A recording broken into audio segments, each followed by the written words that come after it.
Alrighty, good evening, everybody, and welcome to tonight's broadcast of the Blue Otter Emerald Playoffs. We're here, seeing two great teams, that is Mint Ruchas Roosters going up against Raffys Kittens. I am Becky Rita. Storm is not here with us tonight. Instead, we have the Rat King, 1v9. Hello, how is it going? How are you feeling tonight? Great. I'm excited to see these two teams battle it out. Even with the lengths they went to try and field a team on the side of the Roosters, right? Who have the top laner in Japan and the support who got banned. Yeah. Yes, the support sub due to their other support being incapacitated. So we'll say. Otherwise engaged. Yeah, otherwise engaged. So we're going to see some hopefully interesting changes here. I think this will be fairly competitive. Ruchas Roosters in the regular season was far and away the best team possibly in the league, definitely in their division, but second to them was Raffys Kittens, who secured a 6-1, were the second seed in the Shurima division, and I went back to try and find how their match went, their match in the regular season went, but I couldn't figure out when they had played, because I think Raffys Kitten was a different team earlier in the season, or maybe had a different name. In any case, we have the Nocturne B1, indicating potentially an Orianna pickup, potentially other good kind of hard dive engage to go with the Nocturne, some good old dive partners that Nocturne needs to actually succeed. Mint are looking to play some aggression. Nocturne, one of the better best junglers, probably is a good word for it, since he was permabanned pretty much at MSI, I believe. Not too surprising. Yeah, he's pretty good at getting picks. Lee Sin as the response. That's another pick that showed up quite a bit at MSI, right? Normally it's an answer to Jarvan, but yeah, I imagine if there's some confidence here, I'll be honest, I don't typically see a lot of Lee Sin at this level of play, usually because it doesn't go well. So hopefully Raffys Kittens have like some kind of their guy, their jungler, Haman Karn, is looking to go a little crazy on that Lee Sin pick. It would be cool to see it pop off. And then the immediate Horn Slam. Interesting. Responded to by Sion. A little bit of tanky in the top lane there. Looking just to duke it out. Yeah, Sion, kind of just going the tank handshake here, although Sion and Ornn are kind of both okay with this, because I feel like, both of them have their scaling options. They both are kind of just excited to go later into the game. Ruchas Roosters are debating between the Orianna and the Nocturne, or I'm sorry, the Orianna and the Rakan, but I feel like, yeah, you just want to pick up the Orianna here. If they get a second round of bans, that thing's not coming with you. The Sylas, that is an interesting choice. I like it. In my humble opinion, I think Sylas is one of the stronger mid laners on the patch and has a pretty good lane into Orianna. Yeah. Decent ults to take to engage. Oh yeah, getting the Nocturne ulti. Granted, he can spell shield it, but what are the odds that he's saving his spell shield for Sylas hijack? It feels like he's gonna burn it at some point earlier, and then you just yoink, it's mine now. And then you can go gank, and you feel really good about it. So that is quick blink. Yeah, I feel like that's good for Sylas to have. Also the Orianna ball, although it's the shockwave, even though it's just a sombrero for Sylas, is a good button to have. So yeah, it will also kind of prevent Mint from really wanting to hard spec into a wombo combo, because getting more of those good buttons will just give Sylas more options. Not that you shouldn't pick those champions if they work for your comp just because Sylas exists, but it makes it a little tougher. Yep. Looks like it'll be possibly 4-band support. The Kittens opting for Enchanter bands and Engage coming from the Roosters. Interesting. Yeah, imagine it's just kind of shooting comfort or just shooting some stuff that would play well. I think that Mint would. I don't know necessarily if Raffy's Kittens needs another Engage tool, but I would absolutely like to have another Enchanter to go with Nocturne. So I can understand shooting down the Lulu and the Seraphine, especially with the 80 carries that are good right now. You would want to kind of, especially the Maul has a lot of these picks that do play well with Enchanters, so I think that shooting a couple of those Enchanters is not a bad idea. The Sivir will come out here, a little bit of another good button to kind of go with that Engage, get everybody in on the skirmish, get everybody throwing down in Flavor Town, as it were. And probably a little bit less valuable for the Sylas to take as well. Oh yeah. The Nami, not my first pick, but no, I don't mind it.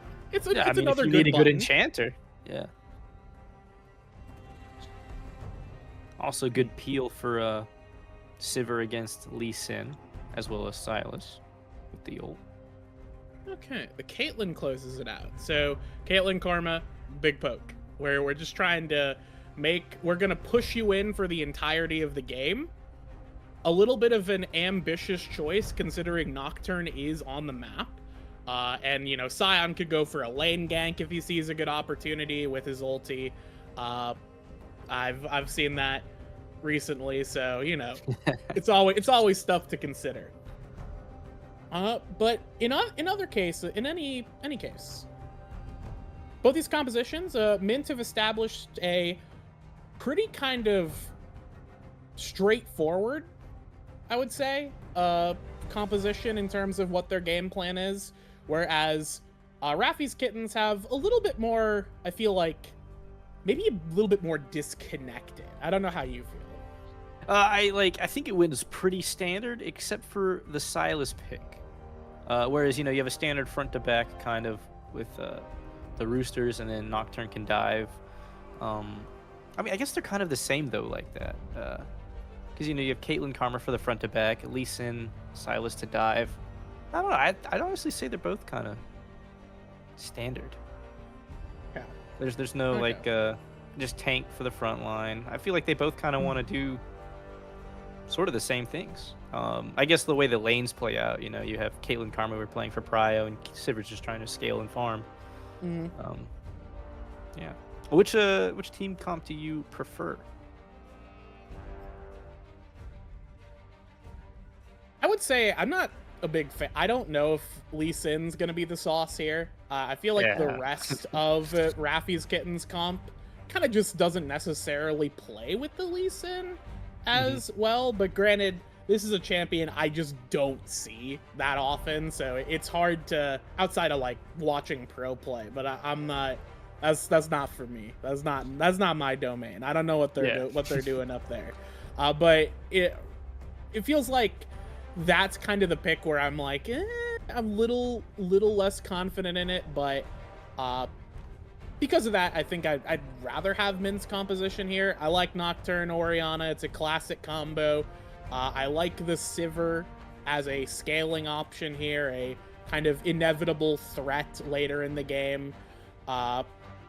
And I feel like although Sylas has some good buttons to steal, none of them are like game-changing. It's not like he's pulling out Encore, or he's getting an Ornhorn, or he's stealing like a Curse of the Sad Mummy or something like that. Instead, like Tidal Wave's good.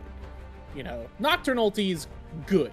But none of these are like game-winning ultis to steal. So I like where Mint ended up at, personally. How are you feeling? I think it depends on how bot lane is played, because I think whoever gets the push down there, is kind of what will decide because they both ADCs scale well. They both have good enchanters to go with them. All right, I think that's just kind of because I think the rest of the team is pretty. Honestly, I think it's all pretty standard. It just depends on who gets that prio. I think that kind of controls the game because everything else is just kind of trade waves back and forth. Whereas Sivir wants to play for prio, mostly just farm and stay safe. But Caitlyn also kind of wants to play for that prio too. And a 6-item Caitlyn is quite scary with the headshots. Oh, yes, absolutely. It's not like Caitlyn doesn't have a late game potential. Yeah. She will kill you. Yeah. Just, not as good as less, Sivir's, obviously. Yeah. Yeah, a little less. Ricochets are a little scary. Yeah, a little less team fight, sustained damage, I suppose. In any case, we're going to go ahead and throw it to a quick break for the spectator delay. When we come back, we'll be in on the rift for game 1 of our series between Mint Ruchas Roosters and Raffys Kittens here at Blue Otter Emerald. We'll see you in just a few minutes. Stick around.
Alrighty, we are in on the pause screen here Woo! in the Blue Otter Draft League. Amazing start. Amazing start, everyone. Excelente. Premium. Premium Emerald. This is what I expect to see. I mean, Something interesting there. I did not realize that the mall is in the jungle. What happened? Wait, what's going on? Oh, I thought he was eight. Wait, he's actually just the jungler on this team. I thought he was 80 carry. I was about to say, I thought he was always a jungler. Okay. Yeah, I've seen him as a jungler in I think Titan. But Okay, that makes sense. I've watched him in draft, and in draft leagues he'll play 80 carry. So gotcha. that's what I think about when I see them all. But we are all good. Well, eventually when we get unpaused, we'll be able to see the game and actually like look at things and observe and use our eyes. But I think we're unpaused here. Okay, excellent. Ooh, level 1 shenanigans. Oh, this could be shenanigans. Shenanigans are starting. We have a pillar coming out here. A flash from Nocturne. The Maul having to just kind of dip out of there. That is unfortunate to start. A good little successful cheese from the side of Raffy. But Nocturne got his Raptor sword, so he's probably happy about that. Oh, that and then is true. Level 1 shenanigans. Yeah, Lee Sin thinking about some shenanigans, but does get spotted out here. Will be a little slow to start then. They've got a bead on this Lee Sin now. They kind of have an idea where Haman Karn is going to be, which is not great because Nocturne already was going to have faster clears, and he's going to have a step ahead throughout this first clear. Try to cheese the blue. I was thinking, I wonder if Scion lost any minions of XP on that. Because if not, I mean, that's definitely a worth it trade for them. I didn't count the minions when he entered lane phase. Okay, yeah, he definitely did lose some XP, which is unfortunate, but overall, like, what's Ornn gonna do to you?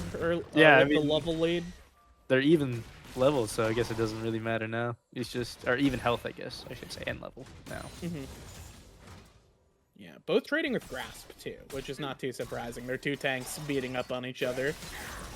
We talked a little bit about this mid lane matchup here, where I think it was in the break, we were kind of, thinking about how Silas does in this. So could you kind of elucidate some of that in terms of what should we expect to see in this lane in mid? Because this mid is going to be pretty important for the game. I expect the Silas to be obviously aggressive here and try and poke down this Orianna.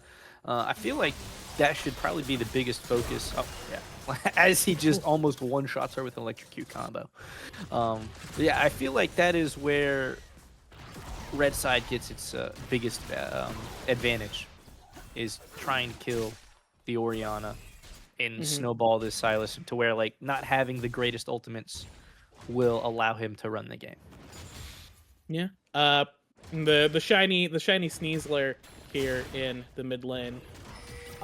Looking pretty good right now. Silas does have quite a bit of aggressive power just to kind of kill your opponent. Speaking of kill your opponent, Nocturne's looking at top lane here.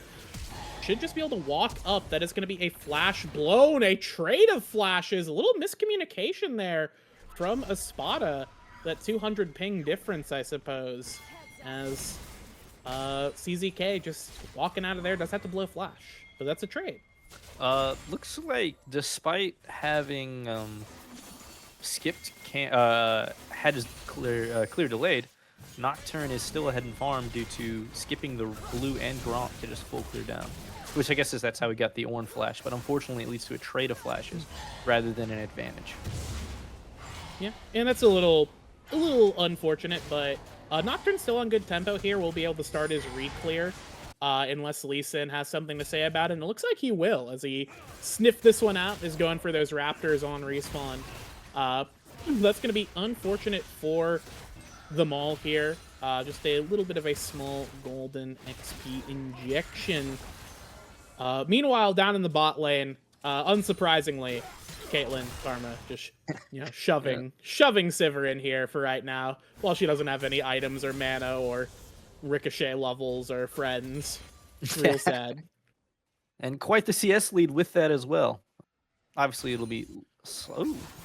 Oh, setting up a Good dive? for a dive.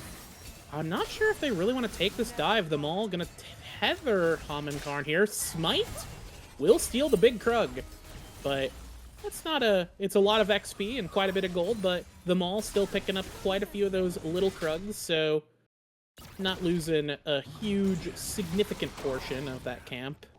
Other than, unfortunately, losing, not having any camps up, whereas Lee Sin gets to go clear everything.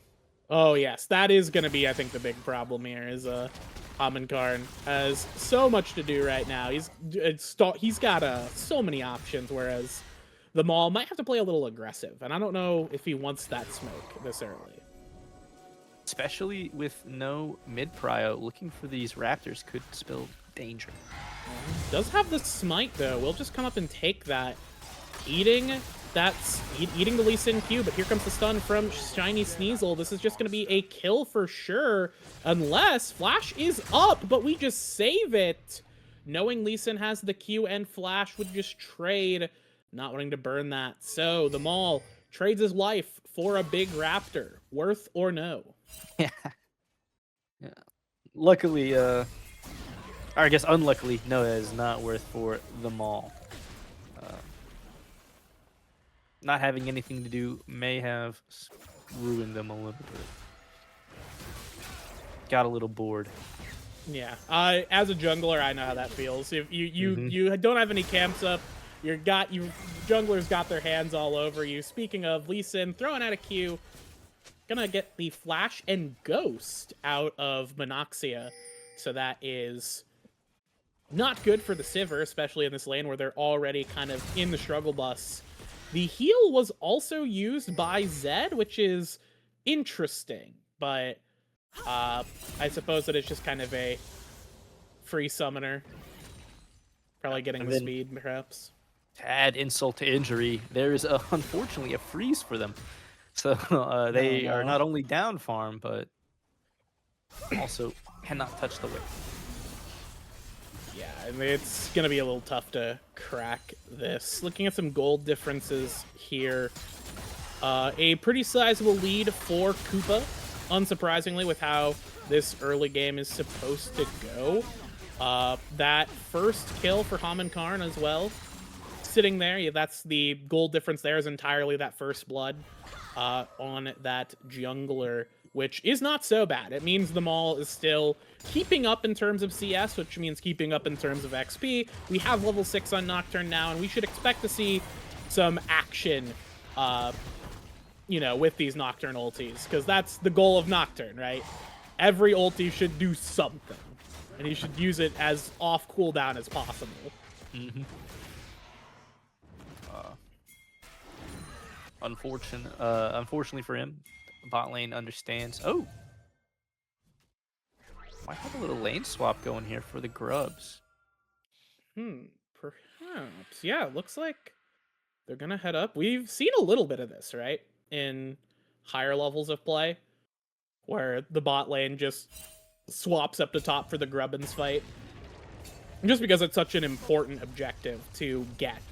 Sion is dashing up top lane, and I think, yeah, they sniffed it out, but they're a little slow to sniffing this one out, and I think they're going to be able to protect Lee Sin here at the Grubs. Not really a whole lot the rest of Mint can do. They may have to go for the consolation prize. I mean, the consolation prize is a dragon on a scaling comp. I don't know if that's too bad of one to give up. I'm surprised that they didn't take the just the dragon on spawn with their lead and then look to do the Grubs later. We're fine. It's Sion. He's good. Yeah, he's a little sad, but he's good. Has TP as well, so we'll be able to TP back up to this lane. I don't know if he wants that, though, considering it is going to be 3 gamers up here. Lee Sin setting up. They're going to try and go for something. The kick goes out, trying to just keep him under tower, but this is still a tanky man! A huge decimating smash keeps Lee Sin trapped under turret, spamming those emotes. That is my 200 MS giant Espada. Slamming that one in. Great work. Yeah, perhaps maybe a little too... What are we doing, man? It just had to dance. I mean, that was ill-advised. We're actually just like emoting. It was crazy. Emote to die. Why not? I'm surprised they went for that dive. A little bit hard to kill Scion, even with 3 members there. A lot of HP on them. Certainly and seems then as that happened, it appears Lee Sin lost his blue side camps, minus the blue buff, which I guess is something to be happy about. But Nocturne will probably be able to get a CS lead off of that. Oh yeah, for sure, because Lee Sin's top camps are going to be coming back up, or they are currently up. When Nocturne's going to get his full clear here, aside from the red buff. I would like to see a Paranoia if they can get it off. If they find a good opportunity. I will say it is a little difficult to Paranoia into this. You're kind of just waiting for Karma Caitlyn to shove your bot lane in and then go down for a Paranoia and see if you can't get something done. But they're going to be trying to do that into 4 sums, which is a little difficult. You can see Haman Karn's kind of sniffing that out as a potential play. So just coming down here in case the Maul considers going for that gank, but looks like he's busy. Maybe looking at mid lane. They sniff out the lane gank as well. Ooh, speaking of ganks, we have the Shockwave pulling back. Shiny Sneasel fully locked down. Couldn't even use Flash there. Good setup from the Maul and Watercat. That's the Lee Sin. That's the, Orianna Nocturne combo. Almost a 1-for-1 there by Shiny Sneasel. Probably baited in by Watercat. Well done by the mid-jungle duo.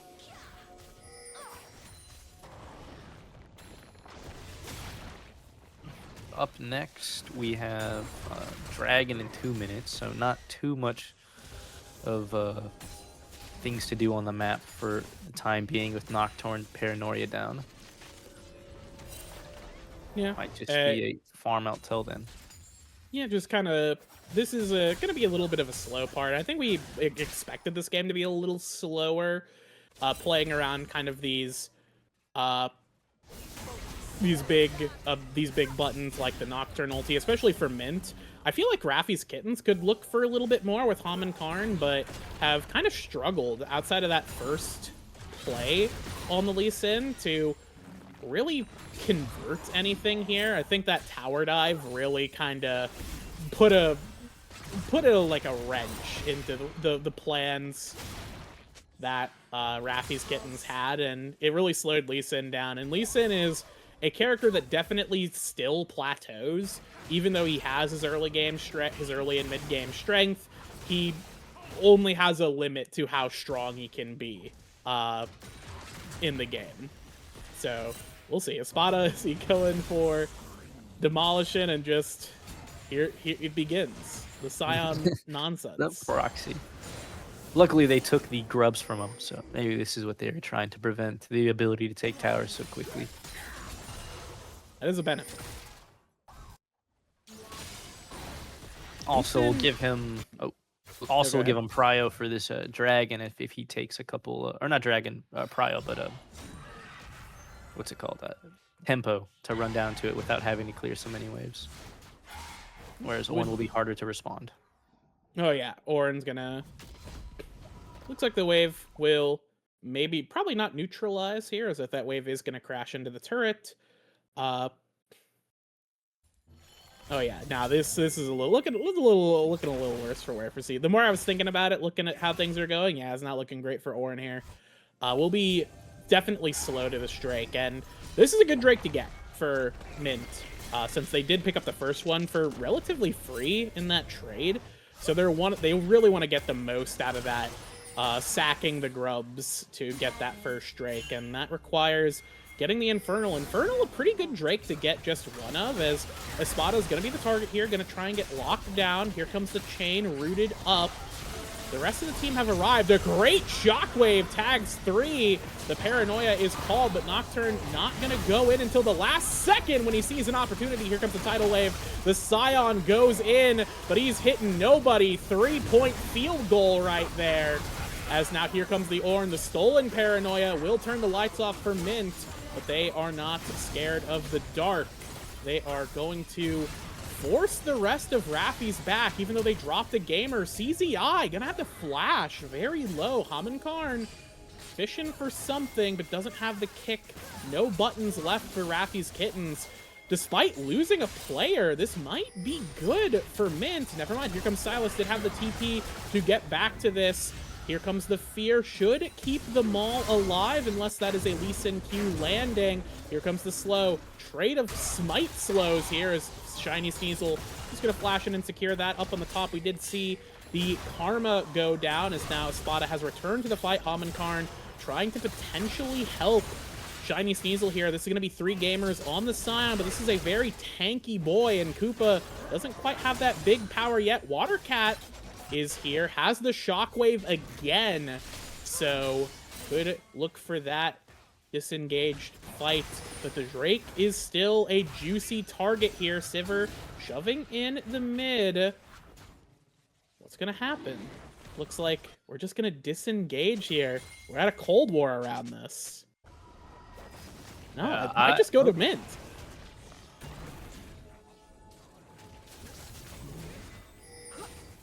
Surprisingly, Nami backed right before the Scion was able to go in, so I thought the dysfunction might be a little rough for them.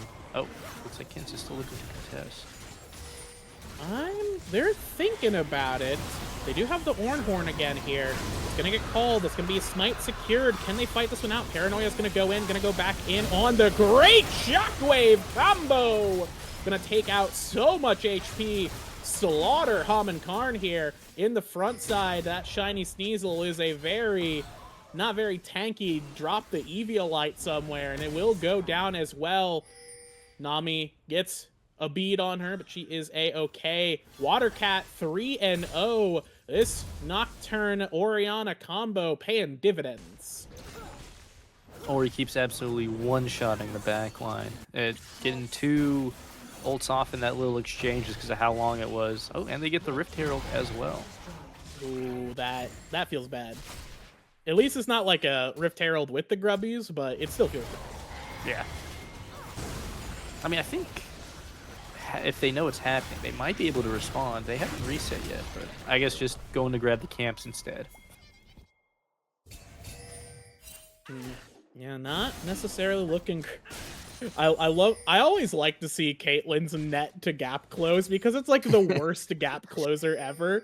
You move like an inch. Oh, it feels awful. But sometimes you need the inch to get close. Just a quick movement to get that one auto. It's like bootleg proto belt. It feels so awful. It's mobility, kind of. Yeah, it's true. It would get you caught by steadfast presence, so yeah. that means it's a gap closer. I mean, able to get some plates off that. Obviously, not wanting more from the exchange, but the scaling draft is coming up to quite a lead early on with 2 dragons. And I think something that is as a Spada has started to build a steady lead into CU, we do have an engage here as Poodle will get taken out for sure. It's gonna be the ace in the hole. Tidal wave gets called. Nocturne using ulti to engage on to Shiny Sneasel. They do get a trade in the bot lane at the very least. We can take a look at that. Yep, Shiny Sneasel just gonna get jumped on here. Oh, and he eased forward too. That's a disastrous choice. Ooh. Just abusing the Nocturne Orianna combo in the side lane, making Watercat have a ton of gold. Yeah, already has complete. Just looking for the red buff. Oh, yeah, It shouldn't have unless they decide to fight this. I don't necessarily know. Without paranoia, it's a little tough to get in. Yeah, they're gonna let Hamankarn take the red buff. You know, you get your consolation prize here. You can go back to your jungle now, buddy. Yeah. We got the kill on your mid laner. I'm surprised to see Hex Optics on the Sivir. I normally I don't know if the Ricochet procs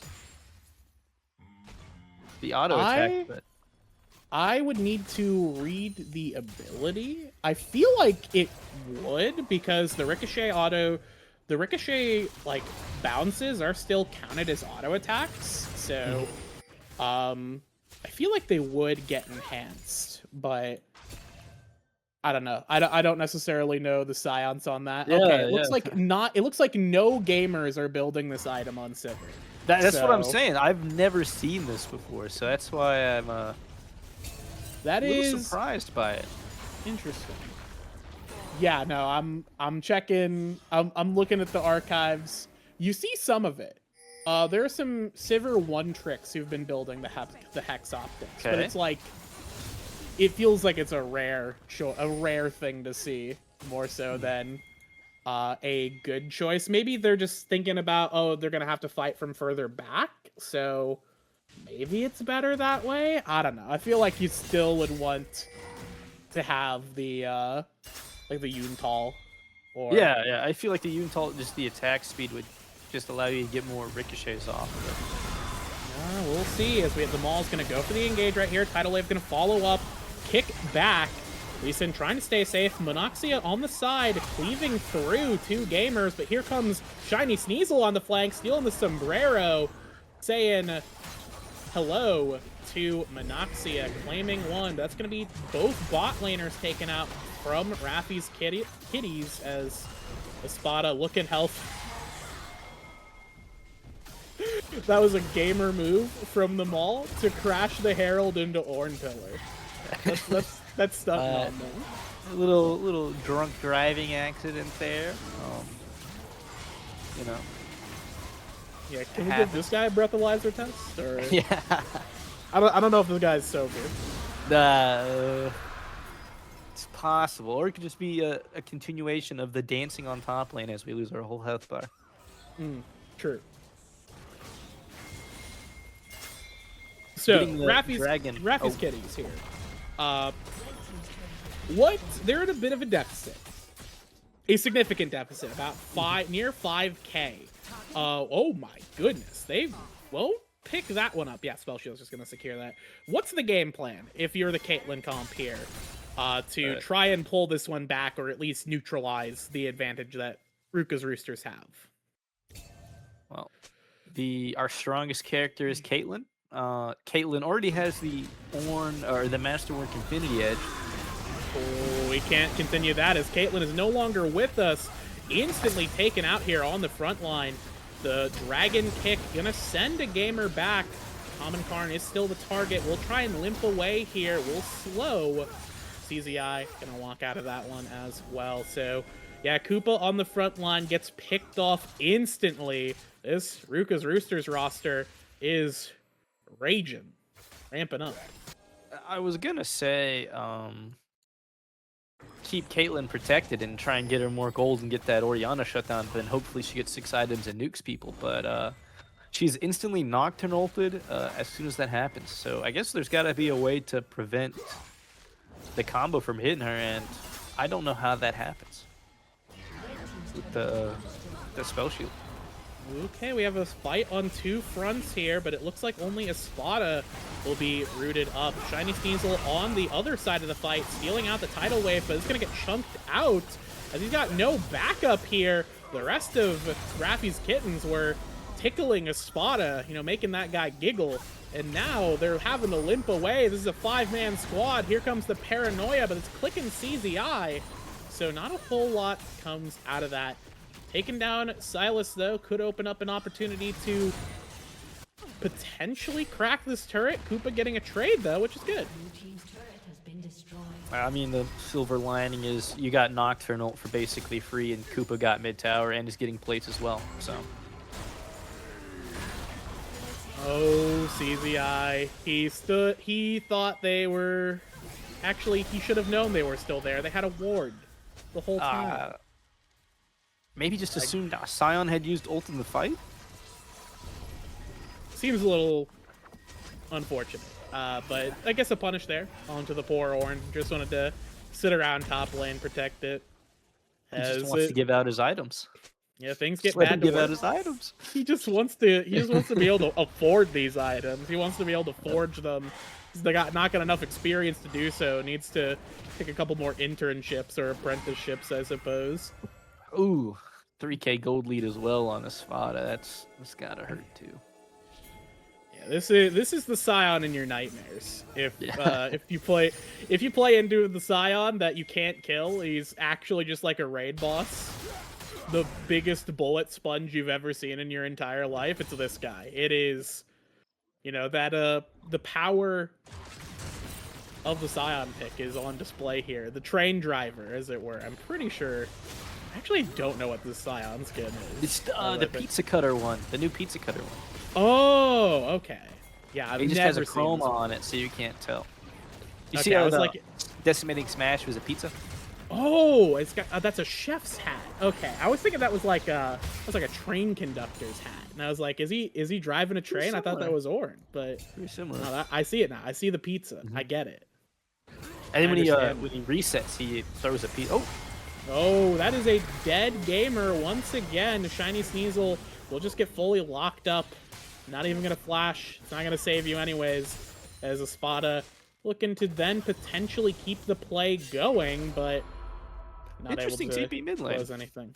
Yeah, that's gonna be a TP to then go and presumably walk back top lane, or maybe just secure this pressure push. on these two side lanes. But surprised to TP for that. Maybe just wants to save the ult for the engage. Could be. Or it was just to shove waves and then back off. I guess they do have Dragon coming up in 10 seconds, so... Yeah, that is going to be a break coming up pretty soon. Sivir on her lonesome. She's got everybody on her, but they don't want to pull the trigger. They're too scared. They've got no vision. And here comes the rest of Ruchas Roosters. Monoxia is going to be the target here, going to try and get taken out. But Ham and Karn will trade their life to do so. They manage to secure the Maul, of all people, in that trade. But Ham and Karn will also drop a Spada, taking every bullet to the brain right here. This man is undead. He's not got any. He's gonna eventually go down. That is gonna be... eventually go there. All right, he will drop there. And that is an unfortunate guy to lose, because... that's 4 gamers strong on Raffys Kittens. They could look to just take this Drake.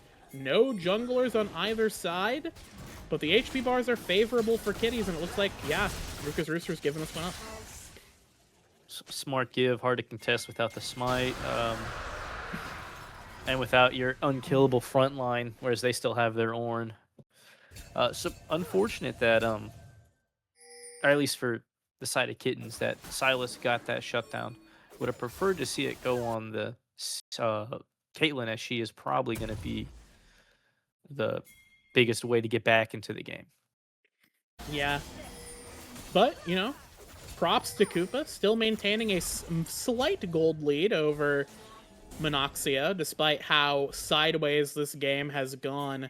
The Caitlyn certainly still in the mix, and like you said, this is the big threat that Raffys Kittens have. They need this Caitlyn to get to the game-winning position before Sivir does. We have the engage onto Koopa once again. No help, no backup, as now Shiny Sneasel is going to get caught out in front, and the rest of Raffys Kittens, they've got nowhere else to go. They are, without their mother, just helpless little babies in a cardboard box, unable to be saved, as Ruchas Roosters dropping only the Nami and are looking at the Baron. Thick play by Shiny Sneasel there. Unfortunately, it amounts to almost killing 3 of them. Had 3 of them super low, almost traded that, but just a great team fight. Great pick by Will Show 'em all and Watercat, just abusing the Nocturne Oriana on the Caitlyn. Yeah, and with that Baron there, that will certainly open up this team. They've been playing pretty well in terms of macro up to this point. With the Baron, they should be able to start making a serious push for lethal. And I will say another kind of unfortunate case there of Caitlyn just kind of being on her lonesome. I know, like, as Karma, you have other things to do. You've got like bills to pay. You've got mouths to feed. You can't Gotta just get those sit. wards. You can't just sit around the Caitlyn the entire game. But I'm gonna be honest, you gotta have Caitlyn on your. You gotta have Karma on your Caitlyn at this point. I don't know if a Mantra Shield would have saved Caitlyn getting absolutely dove there, or if it would have just been a double kill rather than a single kill. But I feel like it's got to do something. You can't just leave Yeah. Caitlyn on their own in this game, because the moment the Nocturne sniffs it out, that is a dead gamer. And as that's the only person alive that really matters on your team, you can't afford to lose them. I mean, if you gotta go ward, probably better just to take the Caitlyn with you, or wait till that wave is shoved and then go ward. As we just saw, obviously, the Nocturne can dive you even deep in your own jungle. Yeah, nowhere safe. This is also the Nocturne from your nightmares. Yeah. Caitlyn picking up the cloth armor. We're going for GA 4th item. Is this where we're at? Are these the desperate times that they've wrote about in the Bible? Oh dear. I mean, oh boy. I would say even a Zonya's, as crazy as it Honestly, sounds, I might be think the best stop way to watch. survive. I think just picking up the arm guard as like an insurance policy, considering how sideways this game could go, is it's going to be a fight right here. Ornn on the front, not going to get the Ornn horn out. A lot of damage going into Will Show them all. He's going to drop first. It's going to be a 4v5, but this Ornn is not doing a whole lot, while the Scion is absolutely massive, zoning out everybody while Shiny Sneasel falls. And now CZI is going to get cut down as Watercat hits a huge shockwave on the front line. Caitlyn once again getting thrown around by the Piltover Clockwork Automaton. And now the rest of Raffy's Kittens will almost certainly be routed here by Ruchas Roosters. Turrets will drop. That's a lot of cannon minions barraging this Nexus. Is going to go down. It's all about padding the stats, but there are no stats to pad. Game 1 goes to Ruchas Roosters. That just seems to be a huge jungle diff, or not jungle diff, but like mid jungle combo there. Diff. They work on the same page pretty much the whole game. Even if Nocturne lost his camps a little bit early, I think that dive top lane kind of lost them the tempo that he had on it, and maybe just made the game fall flat. Yeah, it is certainly is unfortunate for the side of Raffy's Kittens losing this game here. But you know, there are still other games with the Nocturne Oriana taken out here. That combo's off the table, so you at least don't have to worry about that again. Watercat did very well this game. There were a lot of just good shockwaves, even outside of the Nocturne delivering the ball like the greatest Uber Eats driver you've ever seen. But we saw some good Oriana ults just naturally from Watercat there. Monoxy, I felt like, had some really good positioning on the Sivir this game. Didn't really get caught out, whereas that was, I think, Koopa's biggest problem this game, was just playing extremely unsafe when you are the main character. I think the biggest problem though for Koopa is like you could be under your own tower and still probably one shot by that Nocturne Oriana. Unfortunately, it's just a hard combo to leave up. Just really gets you in the side lane and just pretty much wherever. If you're Yeah, on well, screen, you're probably dead to it. mm-hmm. Well, I guess quickly, player of the game for game 1. Watercat, I think they Yeah. had a hard lane. The Nocturne Oriana combo got them a bunch of kills, a lot of gold, and probably is the reason, or a big reason why they won. Obviously, everyone on the team played well, but they just Yeah. kind of stood out. Yeah, I would agree with that. Honorable mention to, I would say, Espada, who I felt like, despite some early hardship on the Scion, was absolutely dominating Yeah, a in the game, huge tank. showing the power of the Scion pick. So, uh, great work to Ruchas Roosters. We're gonna let everybody reset here as we get quickly around for draft in game two. We'll see you in a few moments.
Welcome back, everybody. We are here for the draft for game two. Quick turnaround on that one. I believe, taking a look at things, we have on the blue side, it looks like we're gonna see the. Oh, my brain is flushing. The Roosters. The Roosters. Yes, the Roosters. Ruka's Roosters are gonna be on the blue side once again, and Raffy's Kitties taking red side. I feel like I see a lot of red side preference come out in these, especially these long fearless tournaments. You see a lot of, I guess, a lot of impact given to like the counter picks or that first double pick you get for R1, R2. But in any case, I imagine we're not going to see anything too different to start off here in terms of bans, but I'm curious as to what the plan is for that's a dragon. Yeah, Shyvana B1, you got the biggest counter out, Silas, so let's go and slam it. Okay. I like that little surprise there. This fun. It's kind of a fun choice. I like the kind of playing around that pick being off the table. You can pick it up now and try and run the game with it. We're slamming Gwen. We're slamming Gwen R1. We have no respect for our opponent. We think they're a buster. We think they're a poser. We know they're on 200 ping. We're gonna try and just beat them up. Well, unless this is like Gwungle, which I was gonna say this could be not impossible. Gwungle. That is Hammond's or Hammond, his #1 pick in solo queue. And I could see how it matches the damage and true damage later in the game on the Shyvana whenever she ults on top of you. Okay. Yeah. I like it then. If that's a Hammond Karn specialty, then looking to just keep that one going. I'll check and make sure Caesar doesn't play it, because it could be a flex, but... Could be. Not as many games on it, but he does have some games on it, so... Most likely the jungle. Theoretical flex. Most likely the jungle. Yeah. Oh, that's a classic. League classic shout out right here. Braum Lucian will be the pickup in this lane, in the bot lane here. That is just a fantastic duo. It's always has been, although Lucian seems to get more priority with some of those enchanters these days. You know, like his affair partner Nami. But she is not able to be played this game. So instead we have the Braum. I like it. The Varus. Interesting. Yeah, I mean, Lucian Braum obviously is the answer to Nautilus. You're going to go in, get your Q stacks, and just hopefully stun him up if he tries to jump on you. Varus probably is trying to play range on that Lucian and match the aggressiveness early, as well as has some scaling for late. Yeah, and there are some options here. You know, could look to go, depending on the rest of the draft goes, you could look to go on hit, you could look to go lethality, or more of the poke-oriented Varus. I like Varus just because he gives you kind of those options of, you know, he can play a little bit more early to mid game, or he can play more mid to late game. It just depends on how you personally feel what you need this champion to do. I like that kind of conceptually. The Yasuo will be the ban here. Last game we saw supports targeted, but as supports have been picked, we're going to see some changes. Looks like mid laners will be the target for the side of Raffys Kittens. I wonder what why the Yasuo ban, aside from just getting it out of this player who plays it potentially. I wonder what they think Raffys Kittens are cooking up.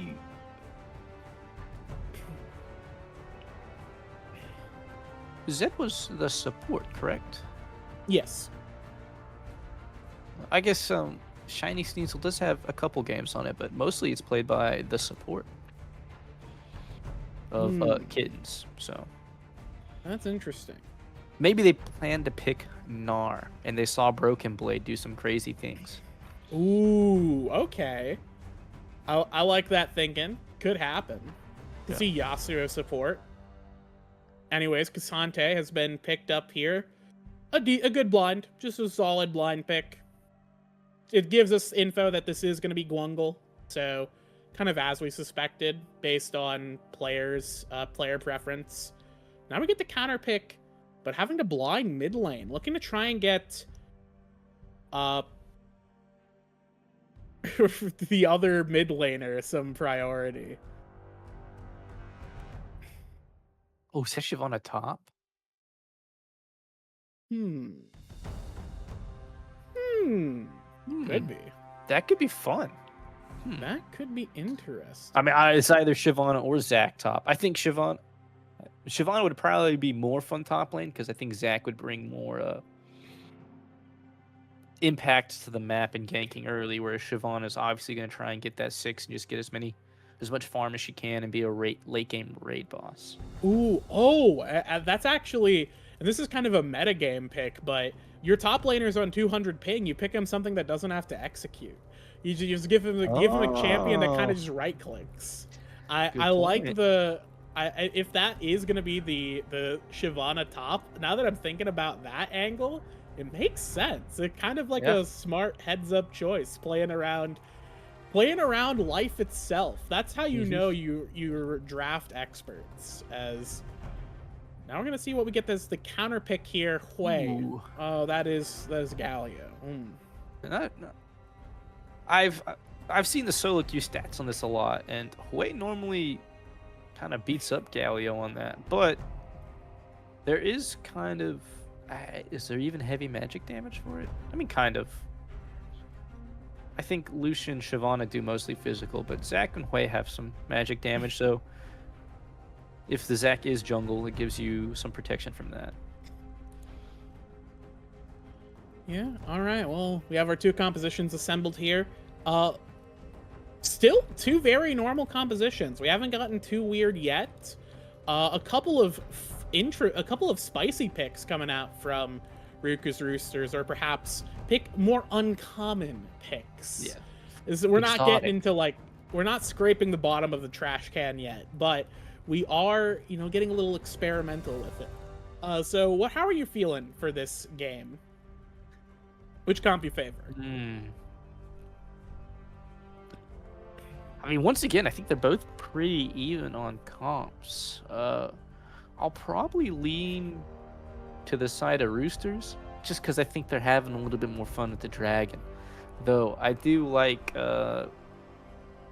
think Hammond being on Gwen could be, as one of his strongest champs, could be pretty good into that.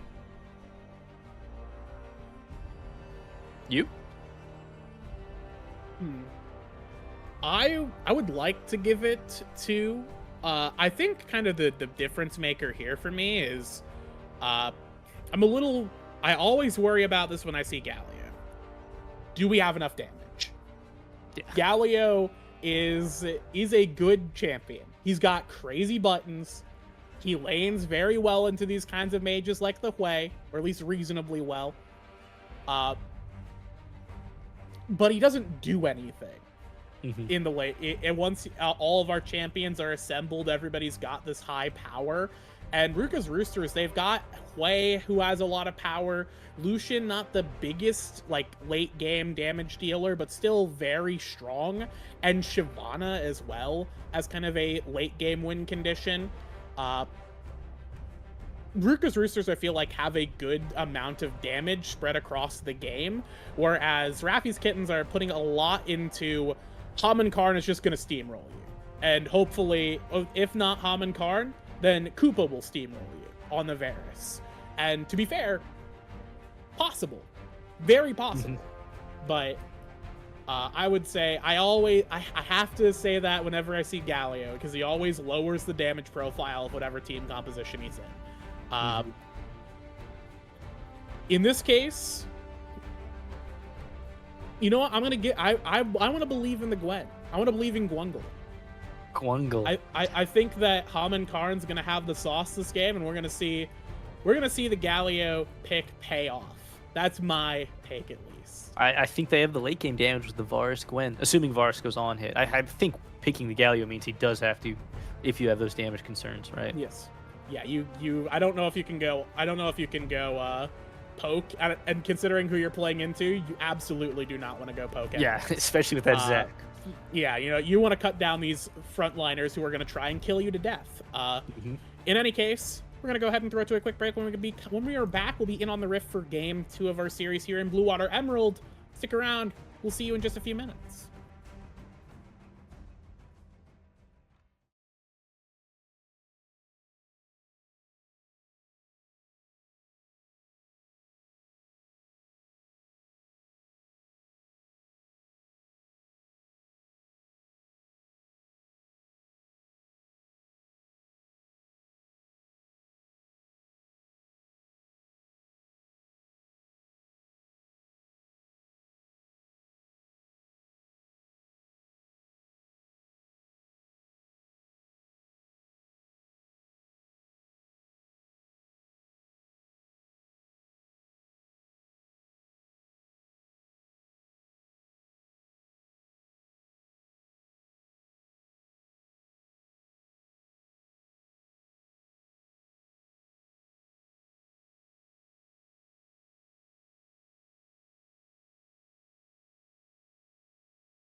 Alrighty, everybody, we are here back in on the Rift. Sorry for the extended delay. There were some pausing complications in this one. But we are here back in with Ruchas Roosters going up against Raffys Kittens in Blue Otter Emerald playoffs. I'm Becky with the Rat King, and we have some gamers here. It's about as close to a 5-point start as you would expect to see in the current League of Legends as it stands. So, not a lot of info on either side. These junglers are looking like they're going to be clearing opposite of each other, although not too unexpected. What is kind of unexpected, something we were talking about, is we were hoping to see the Shyvana top. Instead, it is going to be that Shyvana jungle. So, what kind of... good hook, good not hook. What do we expect to see as kind of the major difference here? Again, it's going to be a little bit more of a boring game. We got 2 full clears, right? So we're just looking to scale up in this game. Maybe collect some dragons. Most likely what we're prioritizing is going to be that farm. Another good hook. Ooh, yeah. We're throwing out these hooks. That one at least does a decent amount of damage into the Braum, but unfortunately not able to get level 2. Speaking of level 2, Espada... Okay, never mind. Actually, Zach just wins this. I didn't know. I'm sorry. We were talking a bit about, once we saw that it was the Zach top, we were kind of all thinking in the call here, well, Zach should just lose this, right? Like, Cassante just beats you to death. There's no way that Zach wins this. Apparently, he just does if you're built different. There is a spot where pretty much everyone beats Cassante, and that's before Cassante has abilities. Whenever you only have one ability, you pretty much... Like, a lot of the ways you play matchups as Cassante is just give the wave, get to your E, your W, wherever you get most of your damage, most of your displacement, your shield, right? So, probably just, could have been just a skill gap, though now that they're both level 3, we'll see how this ends up being. Looks like the Zach does have a lot of sustain, though, despite the damage he has been taking. Little bloblets give you a lot of sustain up here in the top lane. Zach did have his stint as a top laner, as we do now have Poodle going in for a little bit of a trade with off of the Nautilus hook, soaking up a lot of that damage with the shield.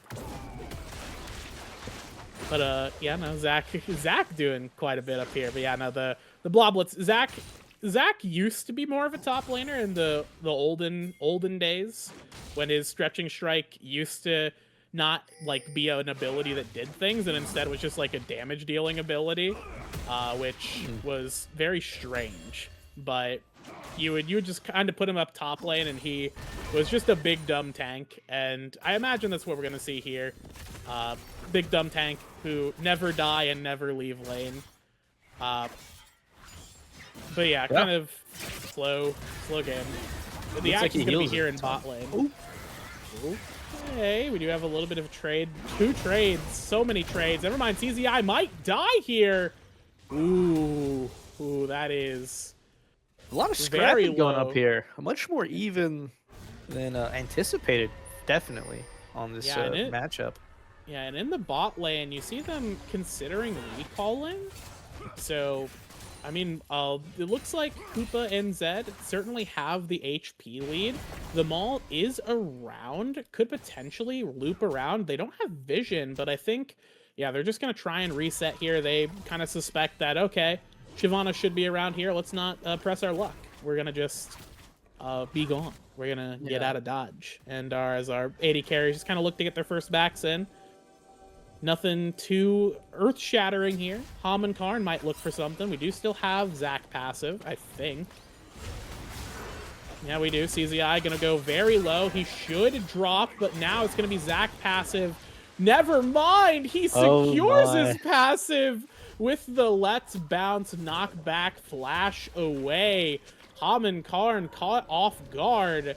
Espada looking good here in game 2.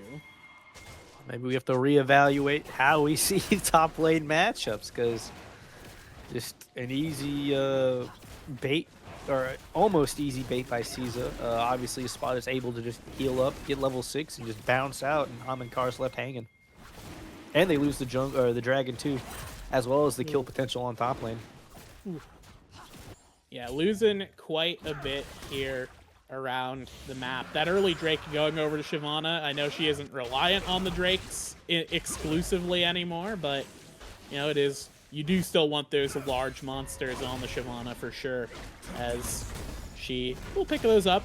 Going to be able to try and contest those Grubbins as well once those spawn, and that's going to cause some trouble for the Gwen. They're really going to have to hope that this Gwen, once they get to grub spawn time, Karn is ready for some...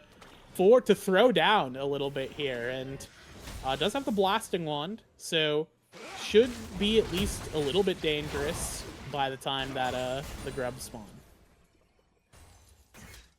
Interesting W by the Cassante. I assume he just inputted it as the grab came to him, and luckily with the way that a champ works, it just goes through, even if you've been CC'd before you can cast it. But not a lot of action coming out of the junglers, kind of as expected. They're just going for the full clears. Maybe taking ganks where they can, but for the most part, just looking to grab their camps and scale with their items. It's a game of scaling here, kind of for both teams, although I feel like Ruchas Roosters will want to try and close the game out before the Gwen and Varus really reach those bigger late game power spikes than perhaps the Lucian play, and Shyvana will have... Okay, a little bit of damage coming out here. We see some jumping around in the bot lane, and now up here in the top jungle as Karn's going to be targeted up. Here comes the Shyvana ulti. The needlework comes out. The Let's Bounce does eventually tag him, but here comes Galio, going to try and turn this one around. The knockup lands, but too far away and too low to fight it out. Gonna try and get this red buff, though, as Espada still has his passive up, luring them perhaps into their own demise. As Shiny Sneasel will drop, we still have Zac passive, and now CZI has put himself into potentially a terrible scenario. Gonna go all out, secures them all, and gets out of dodge. Now gonna try and cut down 2 more here. Watercat will not drop. Now the Bloblets are here. Karn is going to get beat up by the red buff as Spada remains alive. The Zac passive does work in this one, luring them to their demise like the Siren song. As we saw Varus drop in the bot lane. Here comes the culling out here. Going to be a proc of passives dashing forward. Yeah, no, it's just going to be... We hit enough Braum Qs that we can win. Very good. Yeah. Oh, and then a Galio TP to re-engage top lane. Oh my goodness, that is ambitious.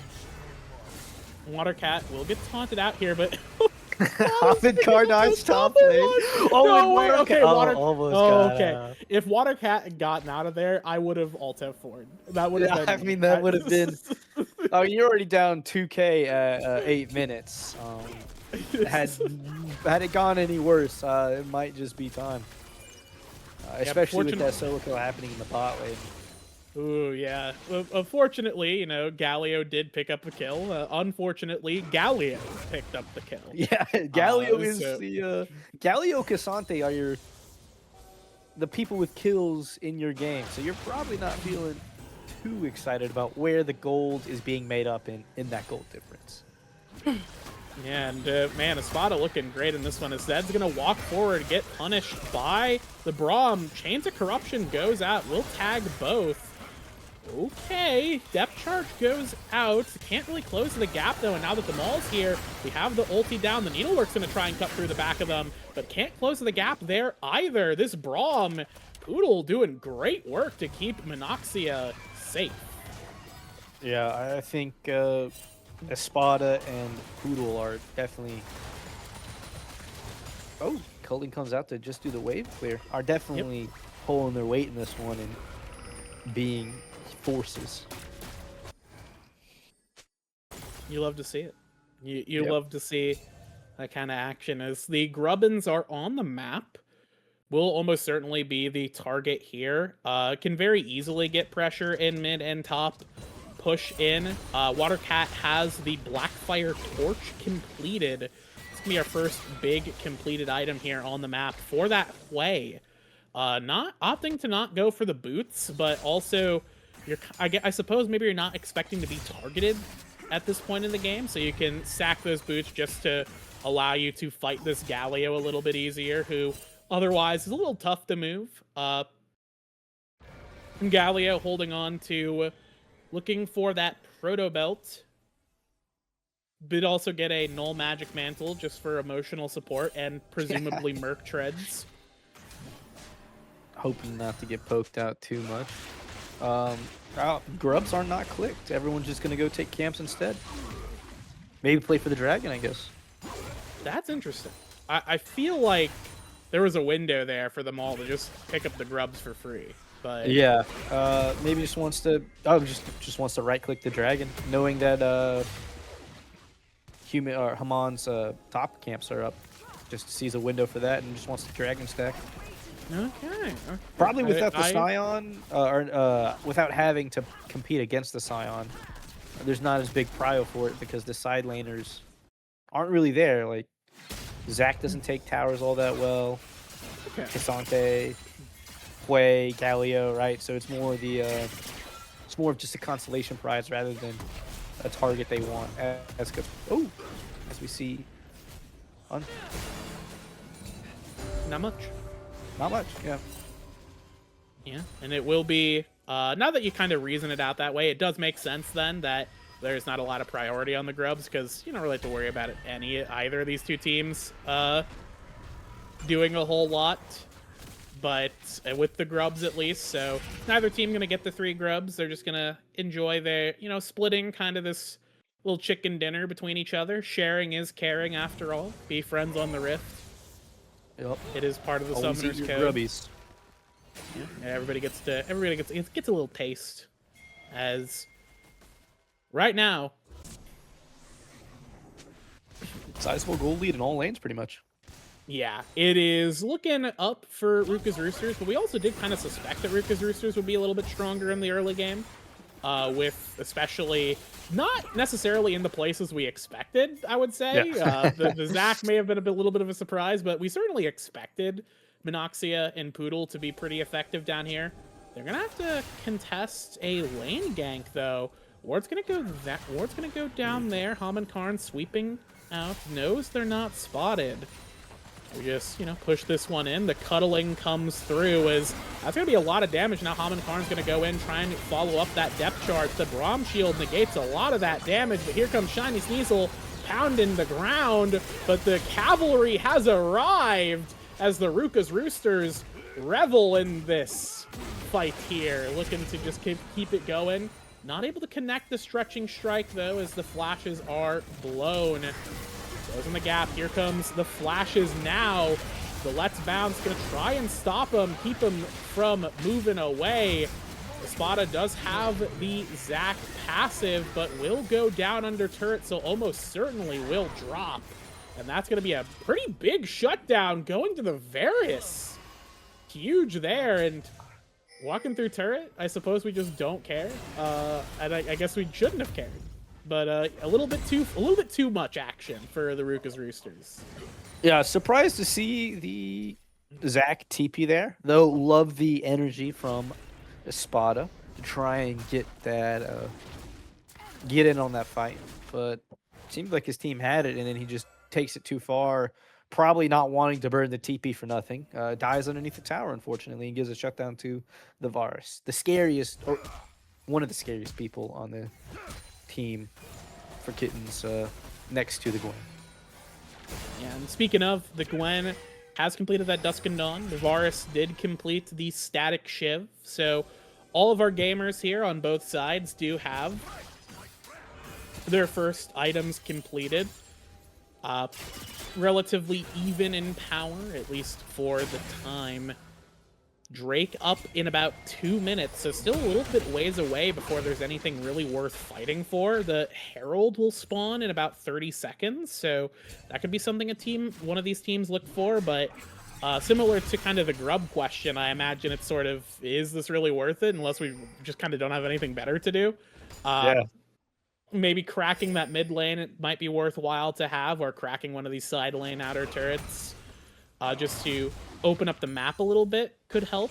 Could make the Herald worthwhile, but otherwise I feel like it's not worth dying over. So we're going to just slow down here and farm it out for another minute or so.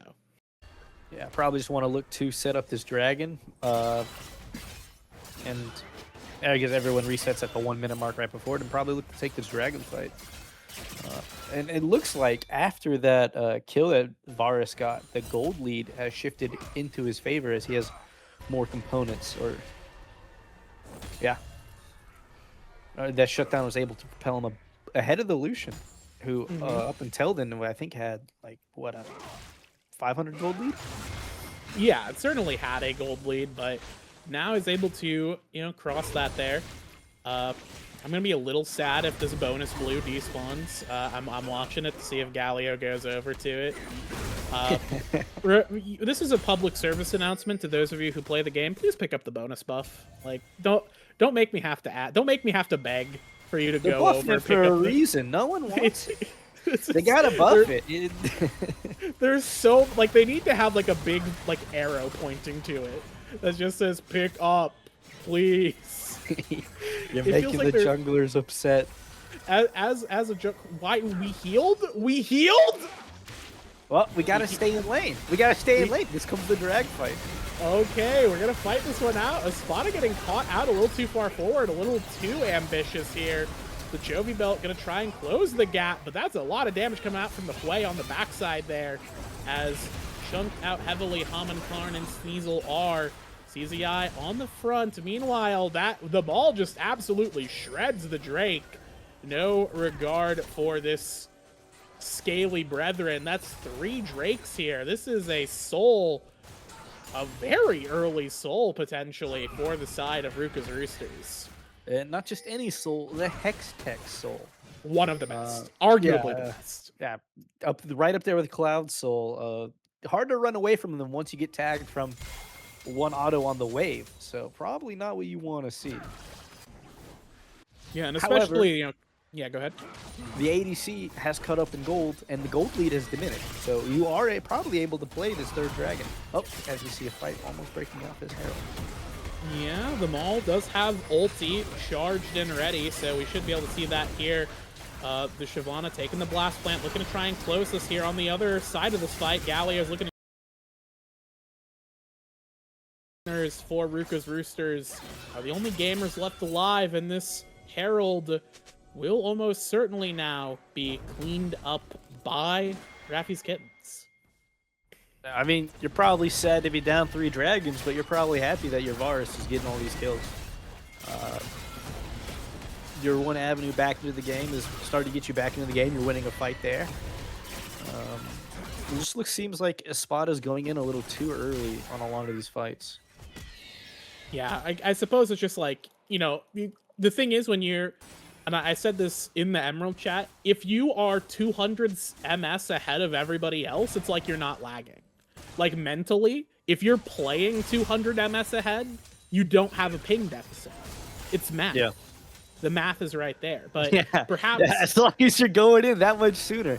But if you go perhaps the spot is playing MS. With a little, thinking a little bit with too much ping. We're thinking of like with 300 MS, so we're making plays before anybody's actually prepared for them. So in this case, we're just trying to think this one out. Pretty even in gold still, about not even like 400, 500 for Raffy's Kittens here. Some gold deficits. Top lane, the Cassante eventually has eked out a gold advantage. The Varus, as you said, has been starting to rack in some of this gold, as here comes the depth charge onto Monoxia. Nobody able to close that one, though. The Chains of Corruption are still up, so could have potentially followed up there, but able to get out of dodge. And yeah, we're back to a neutral game state here as we look for the 90 seconds till this Drake spawns. I think obviously this is a must fight for the Kittens. Even with their slight gold lead, if they get this... Oh! Poodle's gone out. Yeah, Poodle likely just, 100% dead here. Great catch from Zed and Koopa. Taking down the enemy support. Gotta be careful with those wards there. Always remember, you need a buddy when you go to ward or go to clear. Will be a little bit late to get wards around this Drake, though, which is going to be the big loss, I think, for Poodle here. Vision should be able to be controlled by Raffy's Kittens. It's going to force Ruchas Roosters to have to breach the pit here. You can see it is totally lights out for the side of Ruchas Roosters. They are walking into danger if they decide to try and breach that. But Spada's going to reset, does have the TP. Both of our top laners have TP, in fact, so... yeah, we're gonna see a 5v5 break out over this one for sure. And here's gonna be the start of it. Karn's gonna go for the engage. Galio's gonna follow up, huge knock up onto Poodle, who will inevitably drop.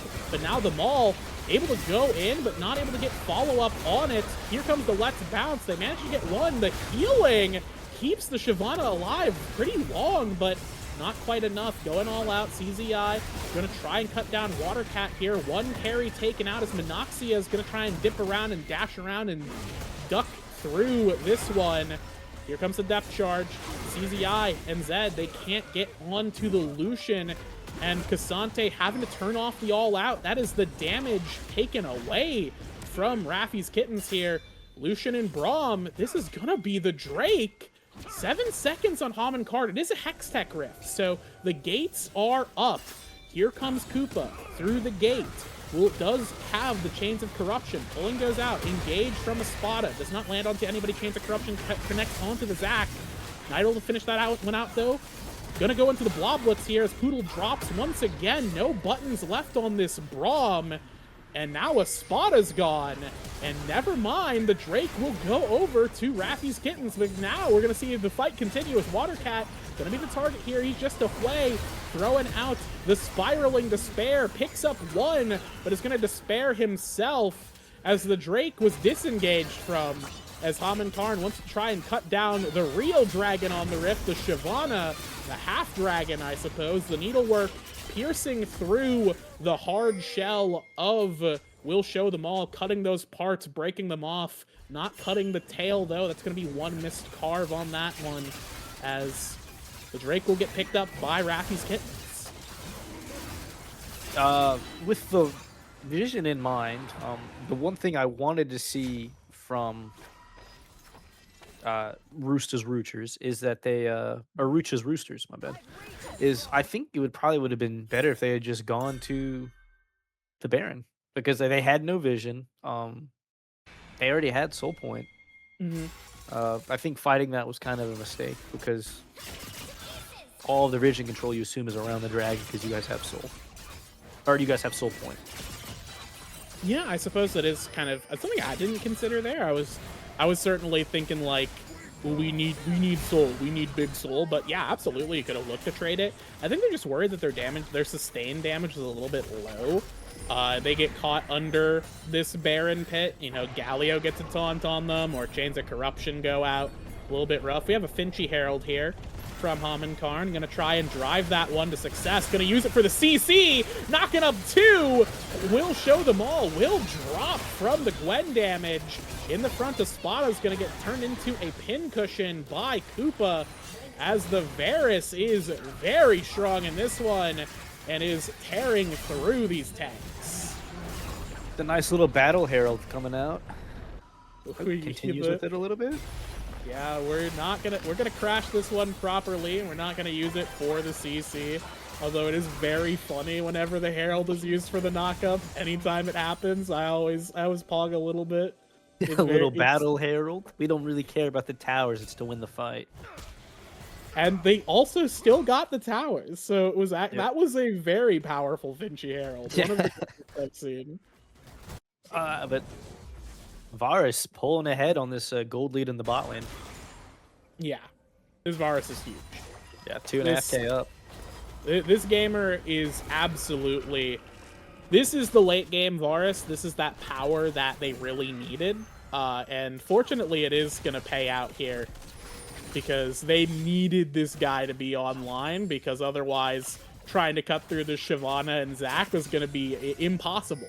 But now it is certainly possible, and unfortunately for Espada, starting to fall behind quite significantly on this top lane Zac pick. While we've seen a lot of value come out from CZI, a lot of value come out from the Galio here. I love the mandate. I'm sure it's just what you build on Galio mid now, but I love it. I love to see it. I think it's such a fun little piece of tech that Galio can have to make him a little bit more threatening in these fights.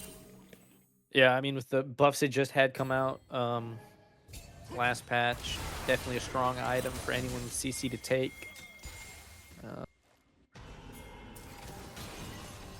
As we just see the gold lead from the Roosters disappear from earlier, as too many fights that they probably shouldn't have taken have been initiated, unfortunately.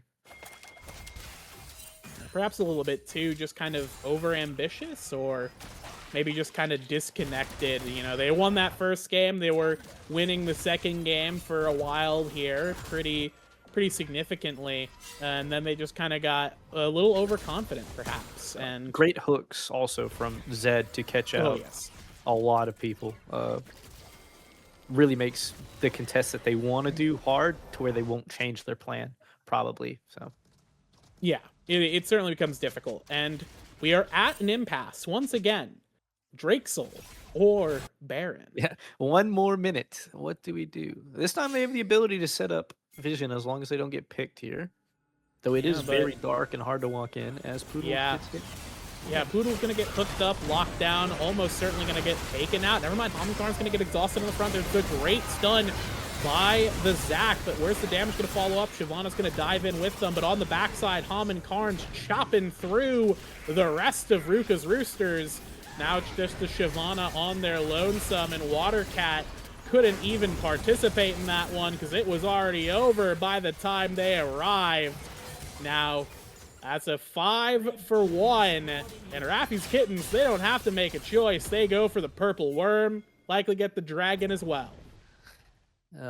I mean, just a hard fight for them to take over this dragon. So, once again, probably could have gone for the Baron, though this time they had vision, so it definitely would have been harder.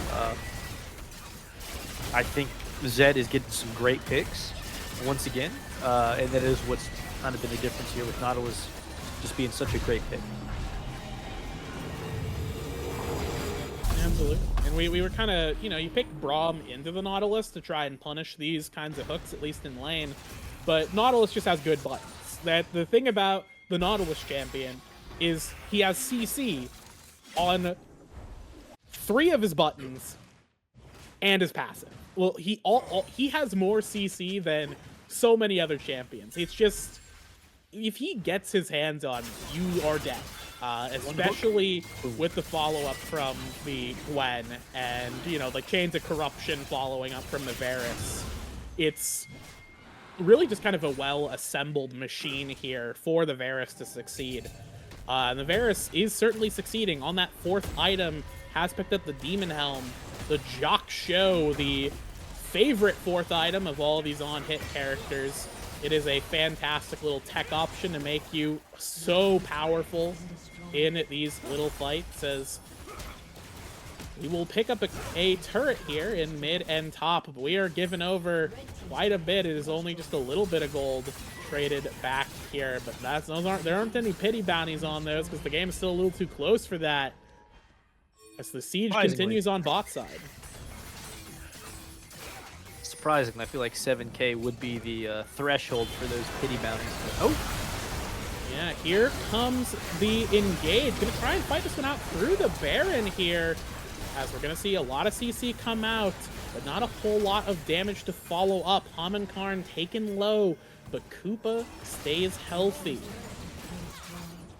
They're able to secure that turret, but stop at least the inhib push. Originally worried about the Kittens damage, it seems like it is now the Roosters who are lacking damage, probably just because of being behind in items. Yeah, I suppose it is. Yeah. good. Everyone is down gold now, except for maybe Galio. And even then, that's probably still a close. Oh, no, even Galio's up. Yeah, even the Galio's up at this point. So we are reaching the point of the game where, you know, you've got a near about a 6.5k gold lead. Pretty much everybody on your team is going to have an advantage.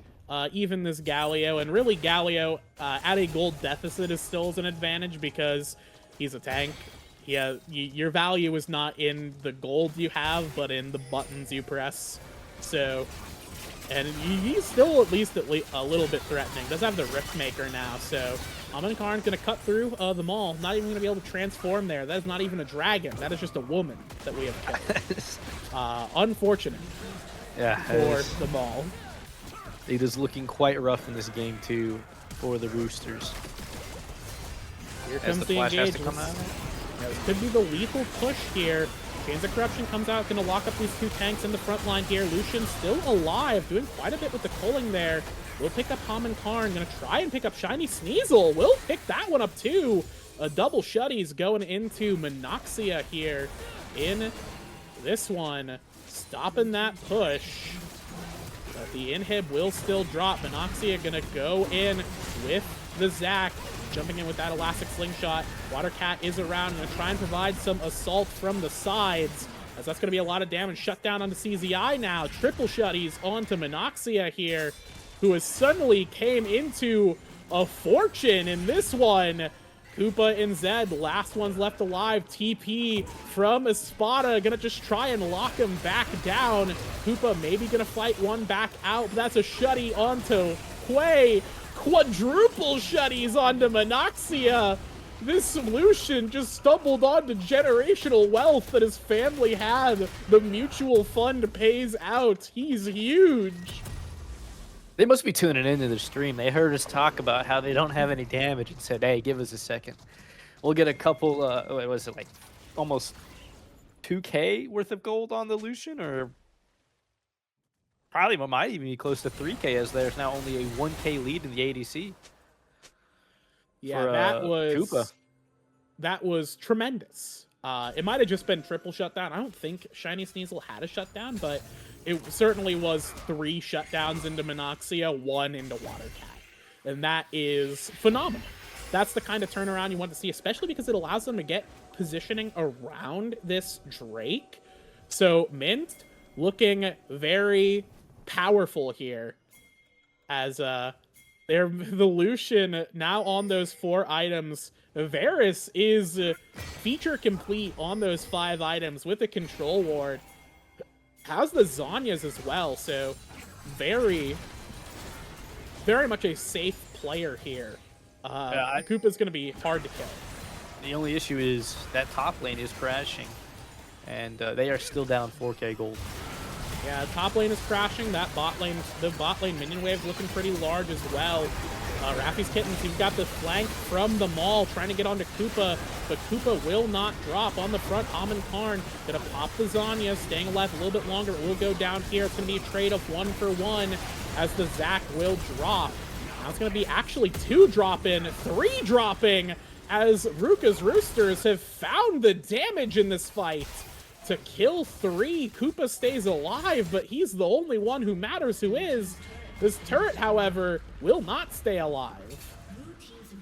2 turrets down, 2 inhibs down. Honestly, I think that was just a poor engage on the side of the Kittens. Look at the minions in the base. They did not have to take that fight at all. They could have just waited out a little bit, and the Minions would have gotten them the game, and they could have engaged on a 4v5. Yeah, I will say, impatient. To the Kittens' credit, the mall did force the issue with that flank. So being caught out, I suppose. That's yeah. More They let themselves kind of get caught there, and then you know, maybe they could have potentially looked to disengage or just play slow. Karn didn't need to go that deep. Could have just stayed back with the rest of the team. You know, fight on the Shyvana, take that character out. But it still ends up with, you know, quite a lot of damage in the base of the Ruchas Roosters, as the Chains of Corruption followed up by that ulti having to be burned by the Maul, but it is late game Shyvana, so not a huge button to burn there. What is going to burn, though, is the Hextech Soul. Was finally secured by the side of Ruchas Roosters. Will it make a difference in this fight? Ooh, Shiny Sneasel getting cut down by the culling here. It's going to be a 4v5 to start, as the spot is a little slow here. Heroic Entrance going to move him 4 feet to slightly engage, but not actually do a whole lot with it. It's the needlework. Will be burned, but both teams not wanting to throw their lives away over the promise of the purple worm. Much better response by Kittens here to not take this 4v5 and just let that bottom wave kind of crash in. Can reassess and come to the Baron as they have to go answer these 2 super minion waves, which luckily they were able to come out with after that dragon fight. Yeah, now with this base reset here, I wonder if the Kittens are just gonna attempt to go on this one again. It looks like they are. Now stuck in base here. Spada does have the TP. Poodle will walk forward first. That is one gamer without a lot of backup here. A little slow. We need this Varus to start hitting this Baron. Baron's going to go down almost instantaneously now that Varus is targeting it. They need to make their move now if they're going to make their move ever. 2,000 dropping in. Not the steal. The Maul's going to be in this one, maybe a little too deep. You're not going to get a lot of damage out. The damage is going to come in from Watercat, though, who blasts away several gamers' HP bars, and now Lucian's going to try and clean this one up. CZI going to go all out, try and cut down the Lucian, but there's just not enough power to lock this man down. He's dashing, he's dipping, he's diving. He will drop as Hui, the lonely painter, stands here on the rift to fight some minions. Great flash, great fight by Minoxia. They're killing it on the Lucian right now.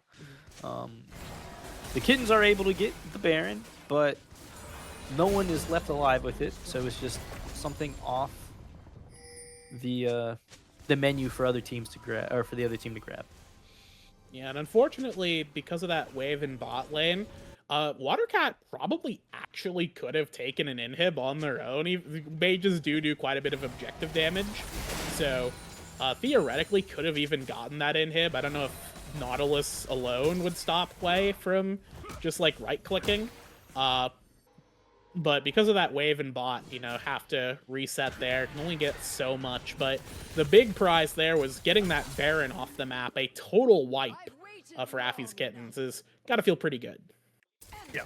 And then also this gold lead has almost evaporated from, I think it was 7, or was it only up to 5k earlier, or was it 7? It was 6.5. 6.5. So, yeah, definitely coming back into it as a pause comes out. Awesome. Of course. Naturally.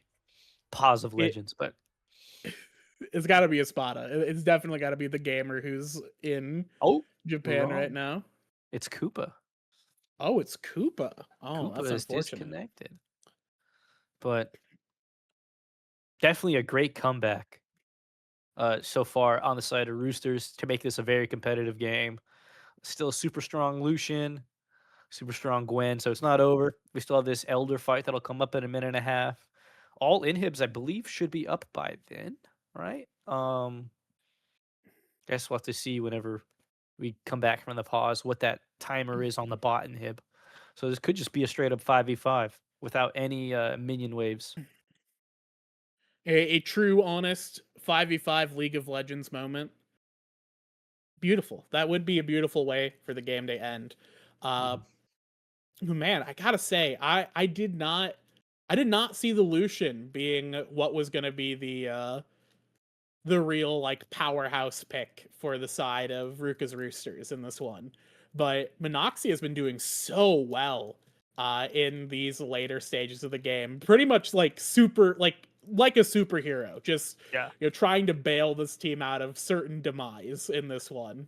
A lot of tools are there to create space for him, but the performance is still doing awesome. The positioning has been great. The flash out of a taunt in the last fight has been awesome. I mean, definitely putting on a show. And you mentioned the positioning by the Sivir in the previous game obviously is translating to this one here. As we come out of pausing,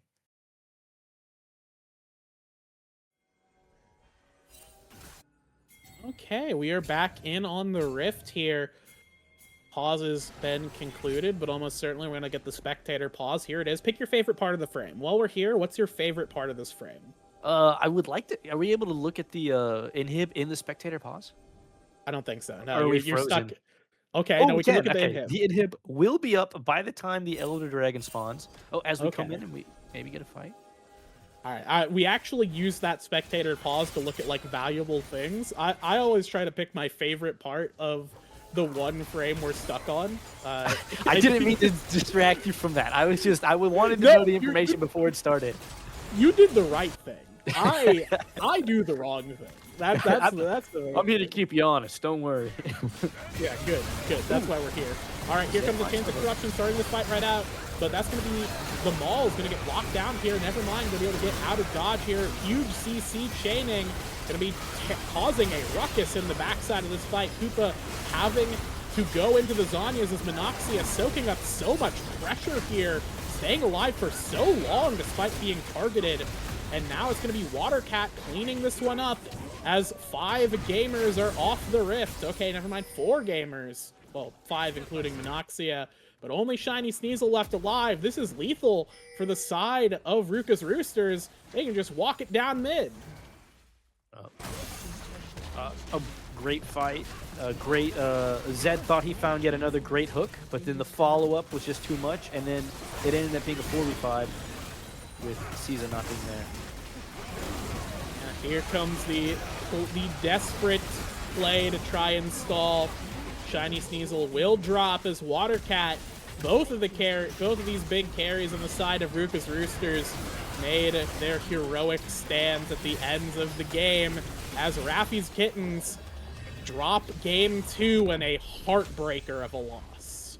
6.5K thrown out the window with probably the better scaling comp. Just getting a little too over aggressive on those fights with Baron minions coming in. Yeah, it not is Baron, but super certainly. minions. Yeah, it is certainly like you could have stalled, you could have disengaged, you could have done anything other than just try and fight them. You know, you don't have to fight. Believe it or not. Yeah. You have 2 options. It's It's not fight or exactly a flight. death match. It's Well, not really it's a death fight, match. flight, or freeze. We did not freeze. That would have been the Yeah. worst option. We Yeah. chose the second best option, which was also the second worst option. Yeah. We could have just ran away. But you know, it still is a very close one. I think the Kittens had a lot of good showed a lot of good stuff in this game. Koopa, I felt, played fairly well. Haman Karn delivered on the Gwen, had a lot of good plays on the backside, but they just weren't able to keep up the consistency. Zed, I think, was the most consistent person in this game for Raffy's Kittens, doing so well on that Nautilus pick, but it just wasn't enough.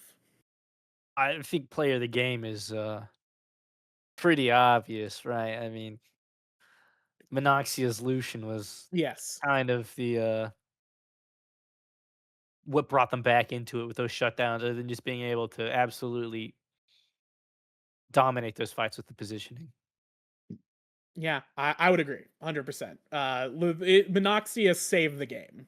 Yeah. In a couple of those fights towards the end. So we'll let our teams reset here. Will Mint complete the sweep, or will Raffy's Kittens make a stand and go for a sweep of their own?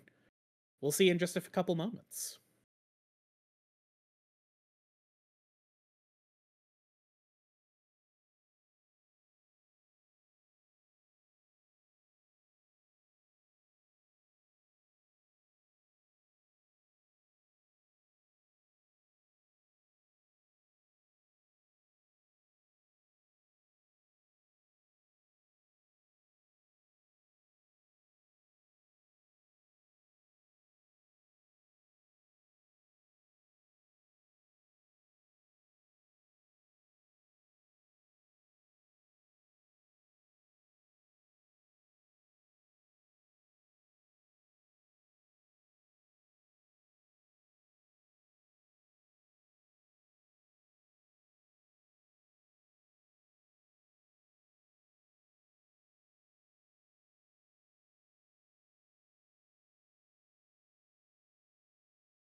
Welcome back, everybody. We are here in on the draft for game 3 of our series between Ruchas Roosters and Raffys Kittens here in Blue Otter Emerald. Game 2 was a very much a nail biter. The Raffys Kittens had Ruchas Roosters on the ropes, but the Roosters rallied, and nothing much you could get out of that. Monoxia had a great kind of, late game surge there. Got a ton of shutdowns, a huge cash injection, and was able to use that to help them claw their way back into the game and take it over from there. So hopefully Raffys Kittens have, kind of mentally reset. I know in these kinds of, those kinds of games where you should have won and you just didn't because you kind of blundered, it can feel really bad mentally. So hopefully Raffys Kittens have kind of taken a moment to take a breather and coming in with a new plan on Red Sox. Ooh, B1 Aatrox. Let's go. Okay. We just have no respect for our lane opponent. We have decided, we've decided our lane opponent is a buster, they're a fraud, and we're going to beat them down at 200 ping. This is beautiful. I mean, this is what I would do. You gotta throw down the gauntlet at some point. With an instant Viego pick. Huh. Okay. Another kind of fascinating choice. This is where game 3 Fearless is where you start to see some of the more curious choices. You start to have to go into your A tier, B tier picks, or just things that your opponent may not be thinking about, such as the Viego option here for Haman Karn. The Mundo with that. Okay, Ooh, Mundo. Is that your response to Aatrox? I don't know about that. It has to be, and I don't know about that one. maybe he's like, you know what, Zeus won it. Who cares if it's that terrible of a matchup? I'm just counterpick with it. Yeah, I'm Zeus.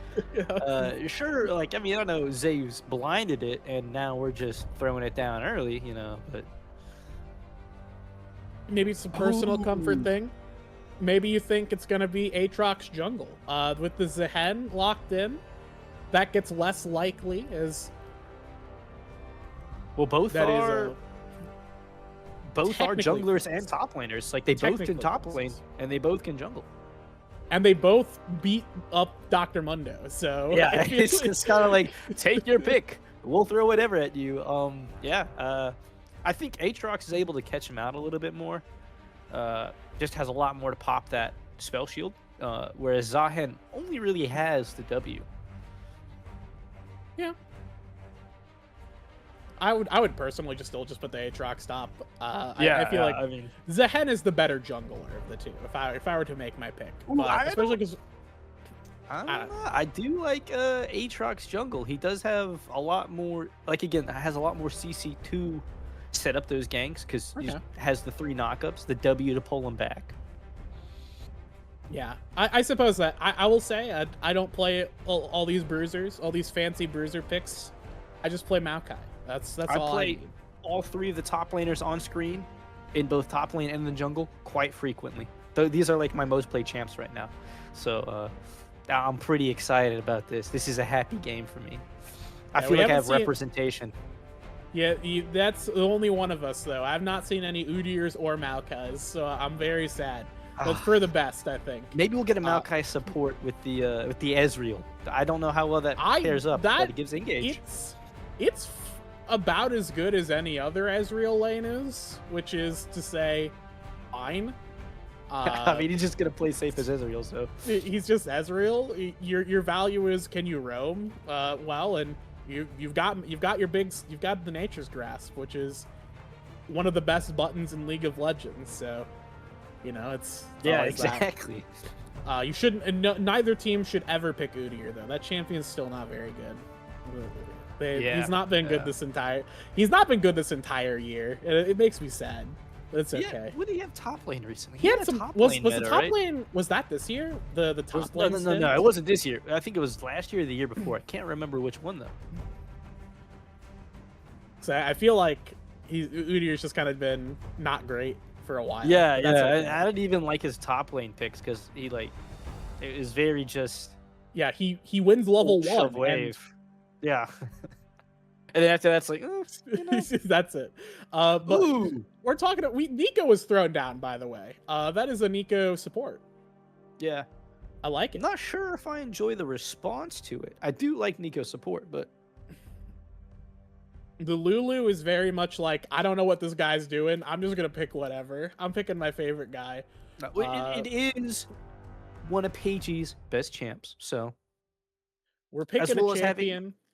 That's two good. bruisers to go with it, right? You got Zahen, you got the Aatrox. Mhm. Both love the wild growth, and they just get to tear up that backline. So we're picking a 4v5 this game. I think it's an interesting choice. yeah, I mean, when you get to opt in Ruchas some Roosters. crazy things. Let's see, Lissandra. Lissandra. Okay. Maybe just able to get some gank set up for the Zahen and Aatrox, because though Aatrox does have good like CC, doesn't.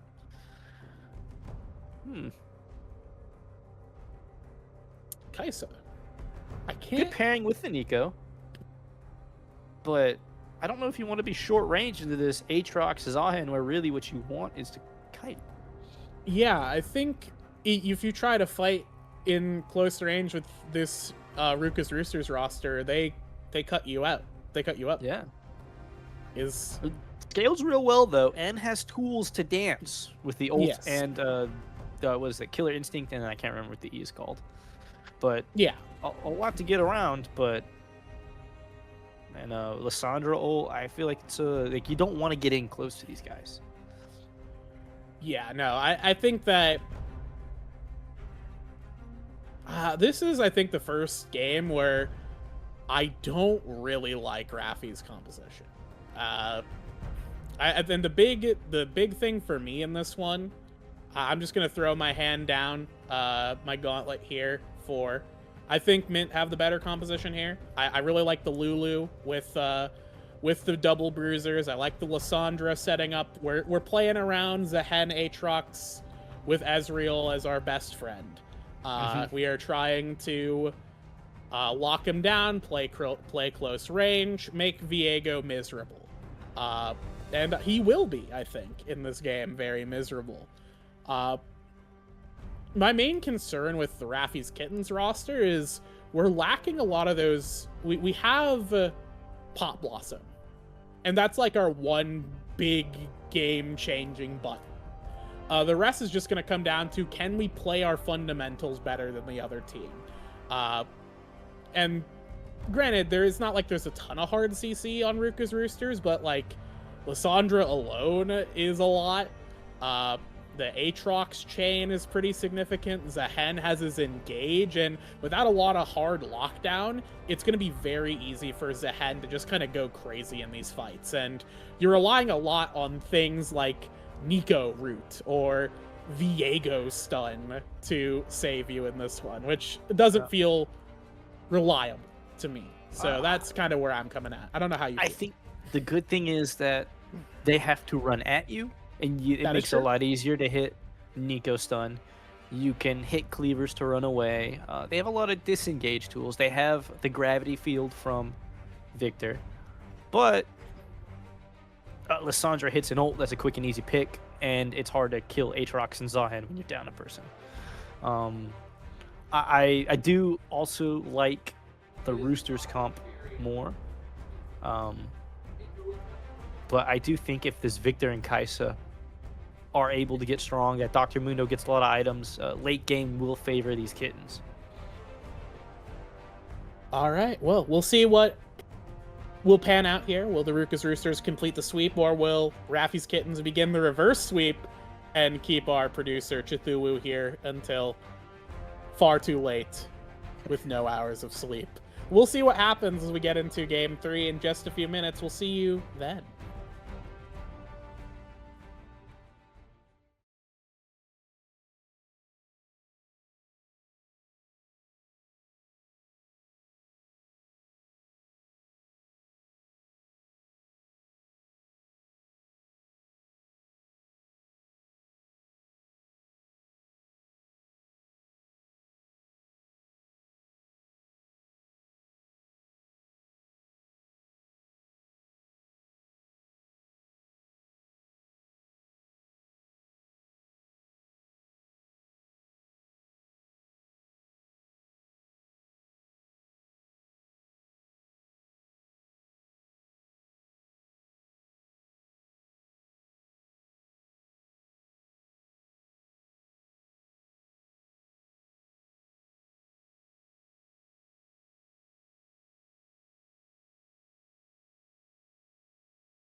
Alrighty, we are back in on the riff for game 3 of our series between Mint, Ruchas, Roosters, and Minions have spawned. Raffys Kittens. We have, once again, Mint on the blue side, Raffys Kittens on the red side. I'm still Becky with the Rat King, and we have some gamers here. We have, this is going to be an exciting one. We have a very kind of close range, fist fight you to death composition with the Aatrox and Zehen on the side of Ruchas Roosters. And it looks like Raffy's Kittens have tried to maybe not answer in kind, but they certainly are looking to try and fight it out as well. So a lot of pressure on the Zehen, the Kaisa in this one.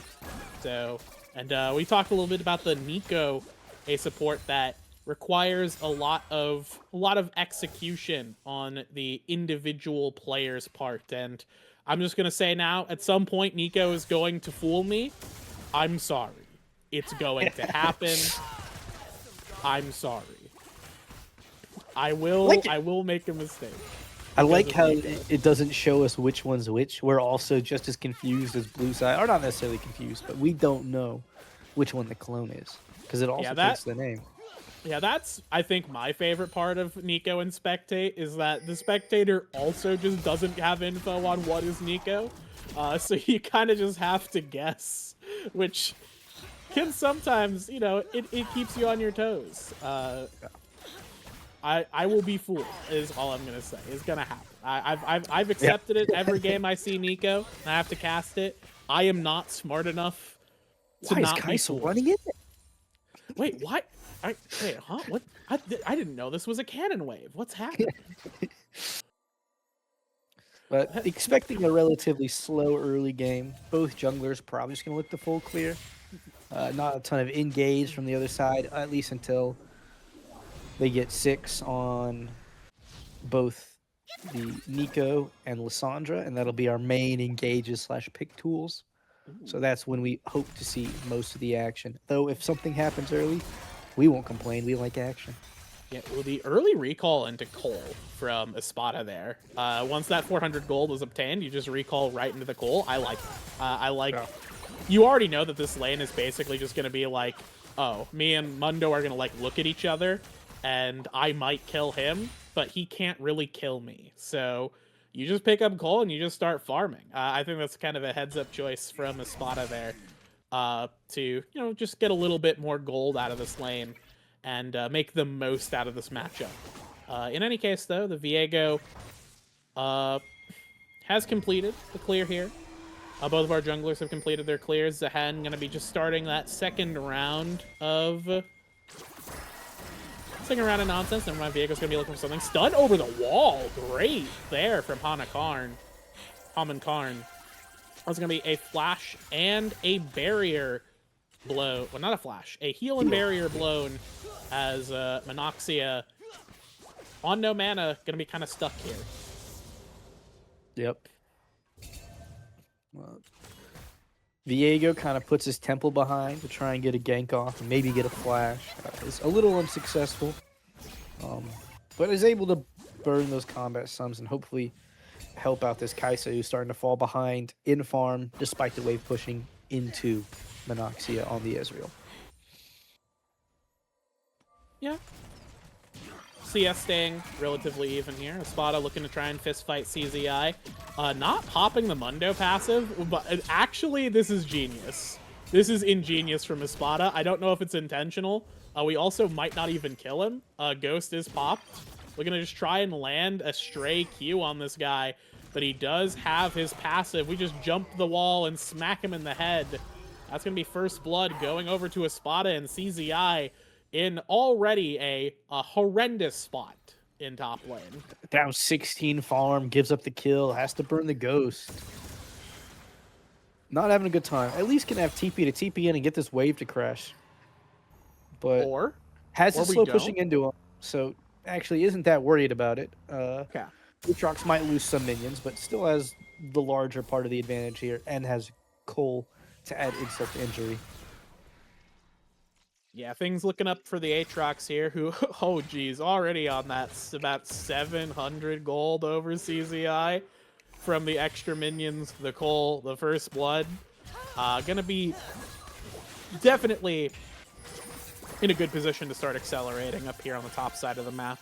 And if there was ever, ever a gamer to help out, and it would be the Aatrox up here. I think kind of once CZI hits 6, it'll be a little bit harder for them all to like go for something like a dive.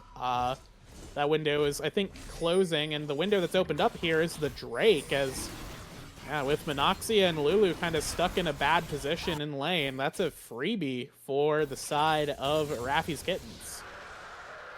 Yeah. Gets to collect the nice Drake despite having the not necessarily because, but luckily for them, the silver lining, right, is that they get the Drake even though they have the hard losing top lane currently. So yeah, looking up at least on that front. Looking up there, getting that first Drake, gotta feel pretty good. Will be a little bit tougher to go for that Scuttle Crab unless they swap their top lane up there, but otherwise, Victor able to kind of fairly easily push the Lissandra out of lane. Lissandra does have wave clear, but it's not like is nowhere near as good as Victor's. She kind of just throws. If you really want to clear the wave, you have to throw your claw out, and you kind of don't want to do that if you can avoid it. So a little bit slower on the wave clear, I think, from Lissandra. But in any case, we'll shove it in, so not like stuck under turret ever. I would imagine our mid laners just handshaking each other here. Lost chapters in both pockets on both sides of the map. Just looking to scale it out. Yeah, another slow start. Looks like Espada is probably going to opt into the not Stridebreaker, Shojin or Sundered Sky build for the Aatrox. Not going to do anything fancy with lethality or grab an early heal cut.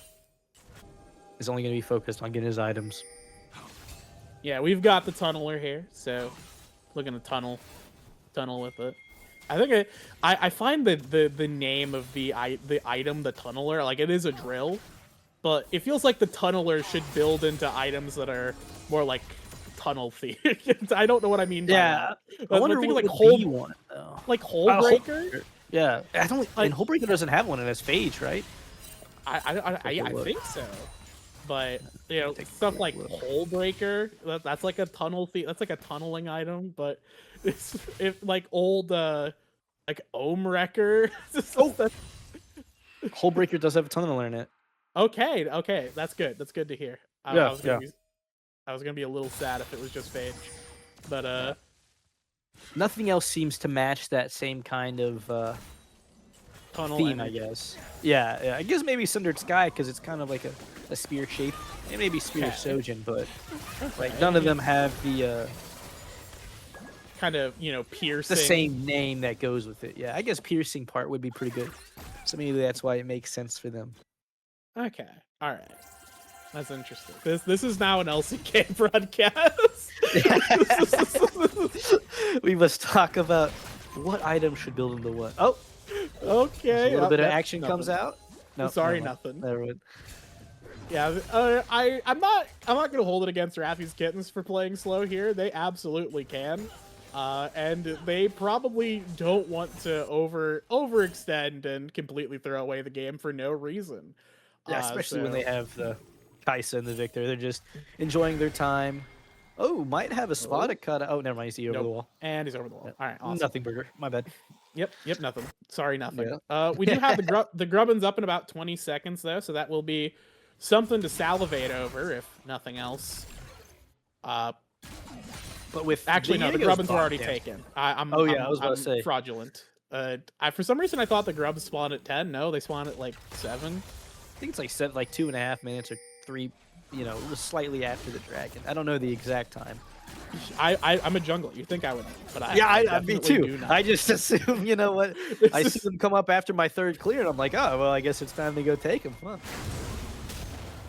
But all 3 Grubbins did go to the mall, so pretty good actually for Espada up here, because I feel like Espada will have plenty of opportunities to kind of just whack at this tower. So we'll start picking up a little bit of an advantage up here, even though it's not like the biggest advantage you've ever seen in your entire life. But you know, the Grubs are at least going to do something this game, which Especially is nice. depending on whether or not he decided to opt into taking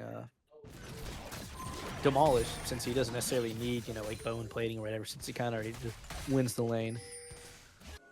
But hard to tell. I think the Demolish proc would show up within that range, so probably not have a Demolish.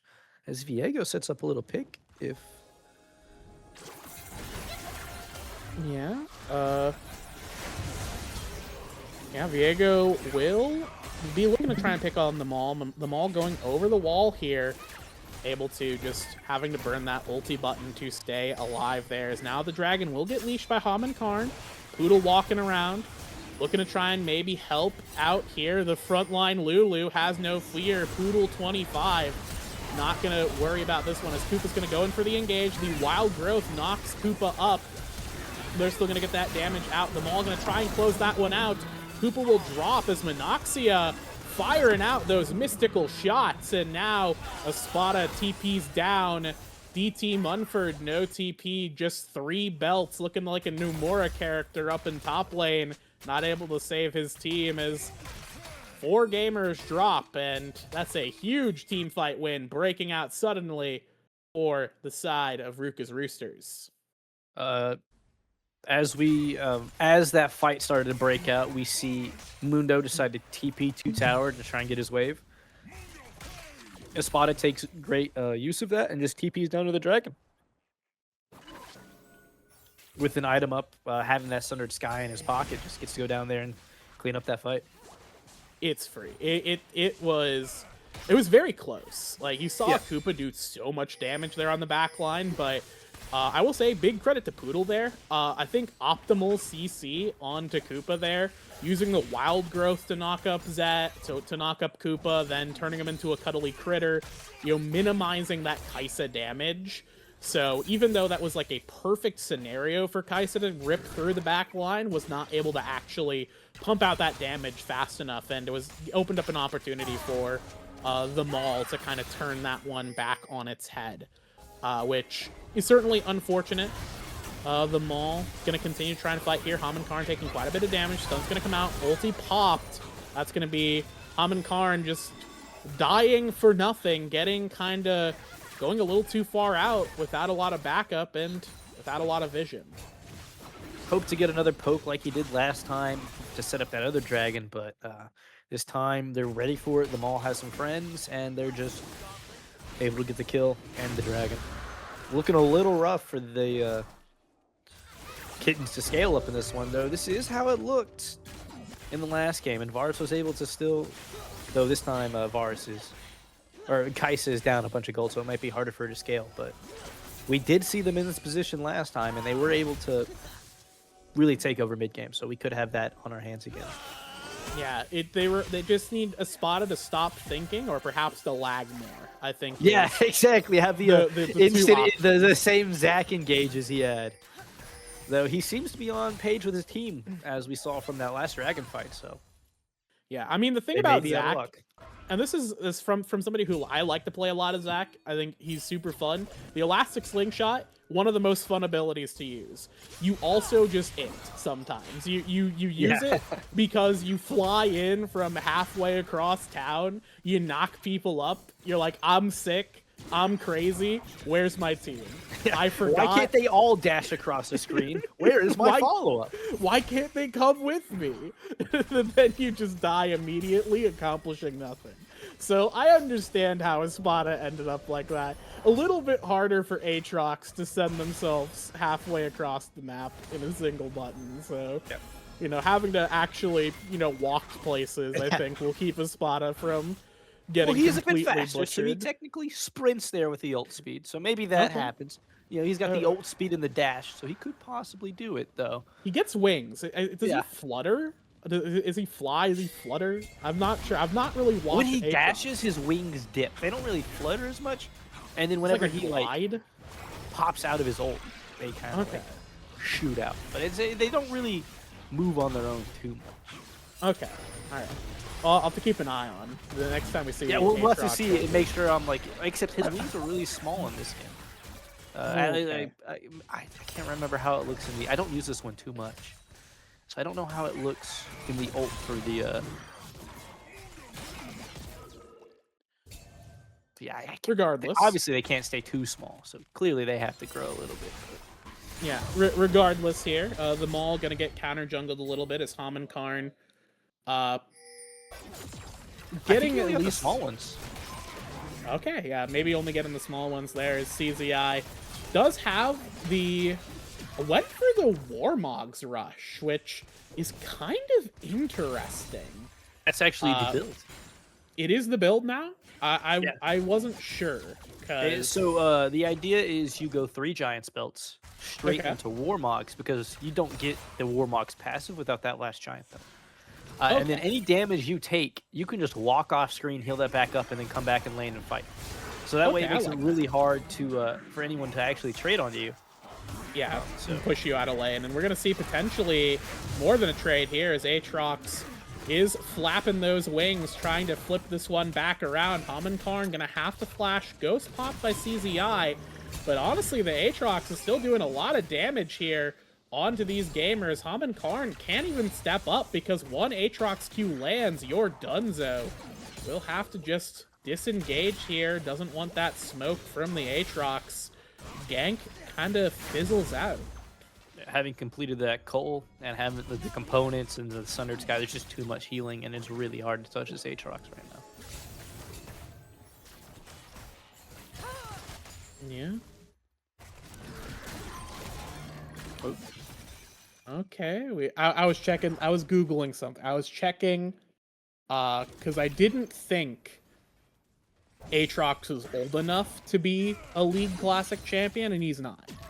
He's not. Oh, not even the original one. Not old. Not even old Aatrox. He's not on the. He's not set for the roster, which makes sense. I did not realize he was that old. I feel like, in my mind, Aatrox is in that like classic. Old Aatrox is in that classic league, but apparently not old enough.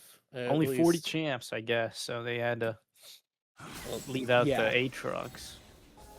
They're keeping. I think they're updating 60. They're starting with 60, and then updating it as things go on. So like old LeBlanc, old Mordekaiser. Oh, never mind. We have a fight here. Nico gonna be looking to fight this one out as Aatrox is going to be the target here. 4 on top side, trying to fight this Aatrox. He's gonna try and end the world. He's healing so much. One gamer down.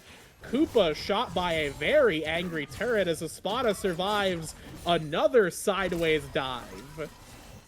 Yeah, I mean, once you got an Aatrox with Sundered Sky, he also went the Stride Breaker second. Not as popular as it used to be, but it's coming back out as it gives you a ton of, obviously, durability there, and you still get a ton of damage because it's based off your bonus, or not bonus, scaling HD as you go up, or AD. I mean, it's just, trying to get that shutdown, and unfortunately, just looking awful for the side of the Cats. Yeah, Raffys Kittens just kind of looking worse and worse here, and I think these big carry players like the Viego, you really wanted to see have a stronger performance in these early stages, but getting really stifled here, and that's going to cause some problems because you really want this. You want the Viego to actually be at a position of not even really a lead, but at least to be even. And we're not even seeing that here. Looking at some of the gold differentials, pretty massive in top lane, pretty sizable in the jungle and bot lane as well. Just not a whole lot of fire coming out here from Raffys Kittens in this game. Whereas I feel like in last game we saw a lot of that fire burning from the Raffys Kitten roster. They had the Galio, they had these tools to allow them to take fights on their own hands, and I feel it's just kind of lacking in this because they're so reliant on Nico getting a good engage that if Pot Blossom doesn't do what it needs to, like, you can't lock players like the Aatrox down, and he's able to just heal up for free. Yeah, they have almost no way to really get picks. So this game is just, it's I'd say it's almost unplayable. What they're gonna have to look for is just obviously maybe Aatrox overextends or Ezreal, and they hopefully get that shutdown on Kai'Sa or Victor. That's kind of what they need to play for.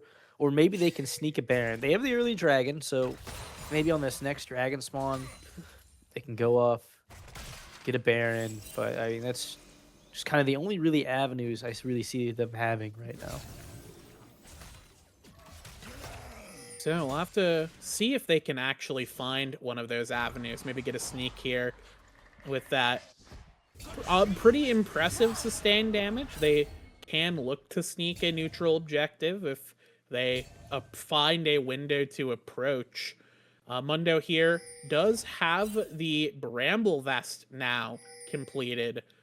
I understand why that was not completed sooner. Aatrox, from my understanding, like, you can play around Bramble because it only applies on auto. So you do have to auto as Aatrox because your passive auto is very strong. But you can also just play around the Bramble. Yeah, I think buying it now is just too late. If you wanted to go, I think you had to go early. Yeah, maybe they could have done something else with that gold. Now you're kind of like cutting the stream with the pair of scissors. Yeah, you don't have Heart Steel, really delaying that. Not that you get many.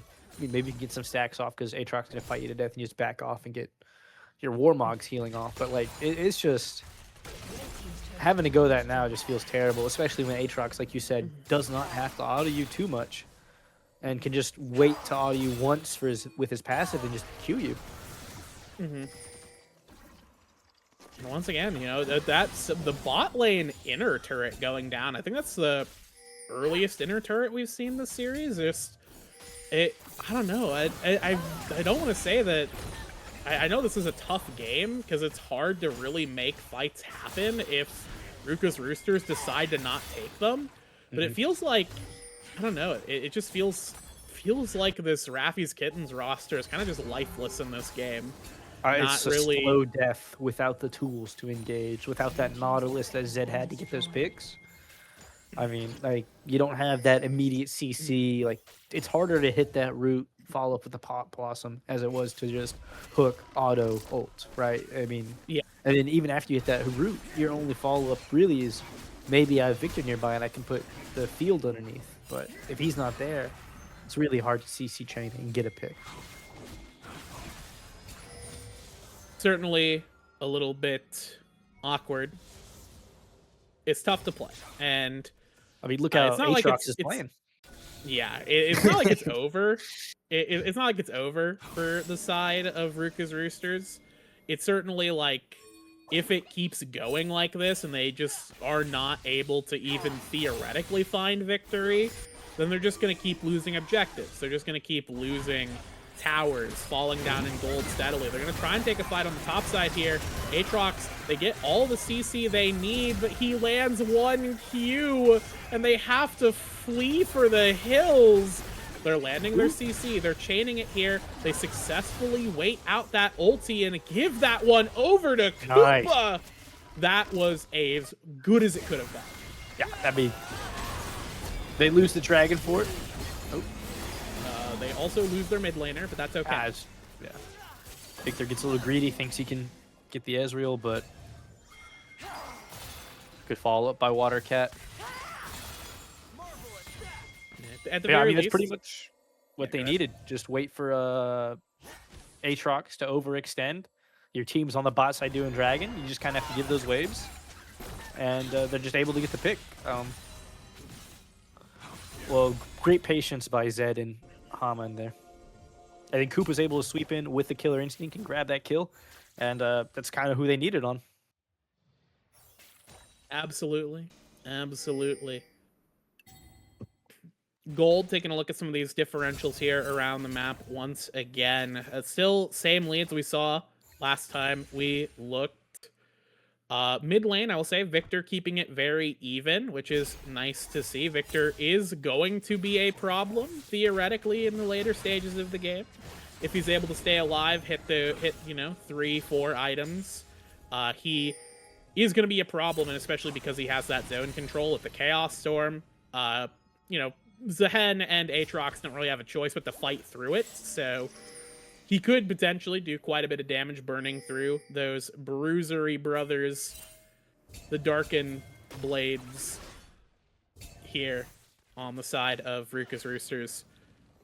But for the time being, though, the game will slow down a little bit. We are waiting for objectives to respawn and waiting for potentially an opportunity to rush B, rush that purple worm. I don't necessarily know if it's gonna happen, but Guys have 3 items. Oh my goodness. That's nice. That was some Ezreal Don't worry ult about damage there. Don't worry about that. Don't worry about the Ezreal ult damage. Don't worry about the Ezreal ult damage. Don't look at it. Don't think about it. Kaisa is on 3 items. Yeah, Kaisa has cut down that ADC gold lead to only 1k now. So it was 2.5, I think, before. Probably higher now that he just got the turret and is going to collect this wave and she had to reset. But, I mean, again, like, you're both on 3 items. Effectively, there's not that huge of a gold lead there to where, you know, at least your ADCs are somewhat on even, you know, playing field. Everybody else, you know, you got the victor, right? But maybe less the so, other 3 lanes, not so much. Luckily, the supports. Oh, yeah, CZI gonna have to ghost here. He should be fine. It is DT Mundo, so I think he should just be able to walk out of here unless we decide to take a fight. I don't know if we really want to, though. The Pop Blossom's gonna find 2 as the Maul's gonna dive in with the ulti. A lot of damage coming out from Koopa. That's some HP bars that are hard to cut down. TP coming in from Watercat to help try and secure this fight, get some more CC down as Monoxia fires out so much here. Watercat claiming 2 here after arriving with the TP. Only Koopa left alive. 1 auto was all they need, but Koopa will not be secured. This inhib will, though. I don't think they can really risk going any further, so they will take this for prize and walk out with an 8k gold lead. For a second there, I was almost certain that Aatrox and Zahan had overextended, but it's just a waltz slap there. Even getting like I think, what was it, 3 or 4 man Pop Blossom, killing the Aatrox. I mean, there's just still too much gold on the side of the Roosters, and they're just able to walk them down pretty much. Yeah, and you're starting to see some healing reduction coming in, and I think some of it is like unnecessary. Why do we have executioners on why do we have it on Viego? Who's he gonna proc it on? Yeah. Why does he need it? He doesn't. Hey, why do we have it on Mundo? I mean, we really only need this on either Victor or Nico. Both could be good too, but like, the other 2 guys aren't really going to be proccing it that much, and it's just 800 gold down the drain when they need gold. Yeah, they can't afford to throw gold away for trying to snip the flowing stream of water with a pair of scissors. Watercat gonna try and close the gap here. Rocket belting in. A lot of damage coming out from that True Shot barrage as the Nico Pop Blossom stopped in its tracks, but Hamankarn gets a reset into death as Espada taken out twice on the map as Aatrox falls. Now Koopa is attempting to 1v1 Monoxia, except it's not actually a 1v1. There are still other players left on the side. Oh no, object. I mean, even if it was a 1v1, who? I don't know if you win the 1v1. Yeah, either, I tell you, I mean, it's down an item. Like, it's rough. As they possibly get the best soul they could. Yeah, one of them. Yeah, certainly. 2-0 here for Ruchas Roosters. This is their game-deciding match, and they are looking to decide it for sure here in a quick fashion. Raffys Kittens, we saw a little bit of life there in that bot lane fight. We saw what could have been, but man, the deficit, the wallets are just not there for this roster. They need a miracle, and the Baron could be the miracle they're looking for. They have to try and breach, though. Koopa nowhere near this scuffle here as Espada jumps the wall. They don't even need the purple worm. They just need to waste time. Those bot lane minions are marching in. CZI gonna be the target here. Does have the spell shield. Great from Watercat to get on that back line as the Maul follows up. And those carries are taken out of commission before the fight even starts as Hamankarn cuts through, or is cut down by Monoxia here. That is a taken 2 down, 4 still strong on the side of Ruchas Roosters, and they have victory in their sights. Maybe just go to the Baron. Yeah, I mean, they did exactly what they're supposed to. Great engage by Watercat. They just waited for that super minion wave to crash and started a fight, and they lose a base tower there. Or a Nexus tower. Yeah, and really, like, that's kind of all Mint needed to do is just stall. They had that's what we wanted to see from Raffys Kittens last game, right? Is those minion waves just kind of slowly marching in. Just let them do it. And in this game, Mint showed them how to make that play happen, let those minions march in. Eventually, it just kind of came down to Watercat was like, nah, I got them. And had a really crazy engage on Lysandra there. Great flashy. Yeah, for the TP, or like the arriving with the speed, throwing out the claw, flashing in, proto belt, total lockdown. Fantastic to maneuver around onto that backline from Watercat. I was very impressed seeing that. But yeah, this is a baroned up squad that already had an advantage on you. It is going to be nigh impossible to stop this siege. Yeah, I mean, you only got to worry about 2 waves to shove. Bot wave shoves by itself. Aatrox is in isolation with the Mundo, with Baron, with Grubs.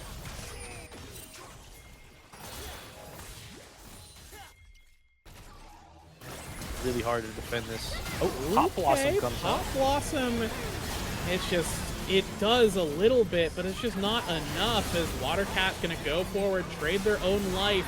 They're trading their life for certain victory as they take down 4 members of the side of Raffys Kittens. Only CZI left alive, and Espada does not care about DT Munford. 200 ping out in Akihabara. Gonna be going to hit the shops after this one, building a gunpla here. Not even worried on this one as Ruchas Roosters claim a 3-0 sweep. I mean,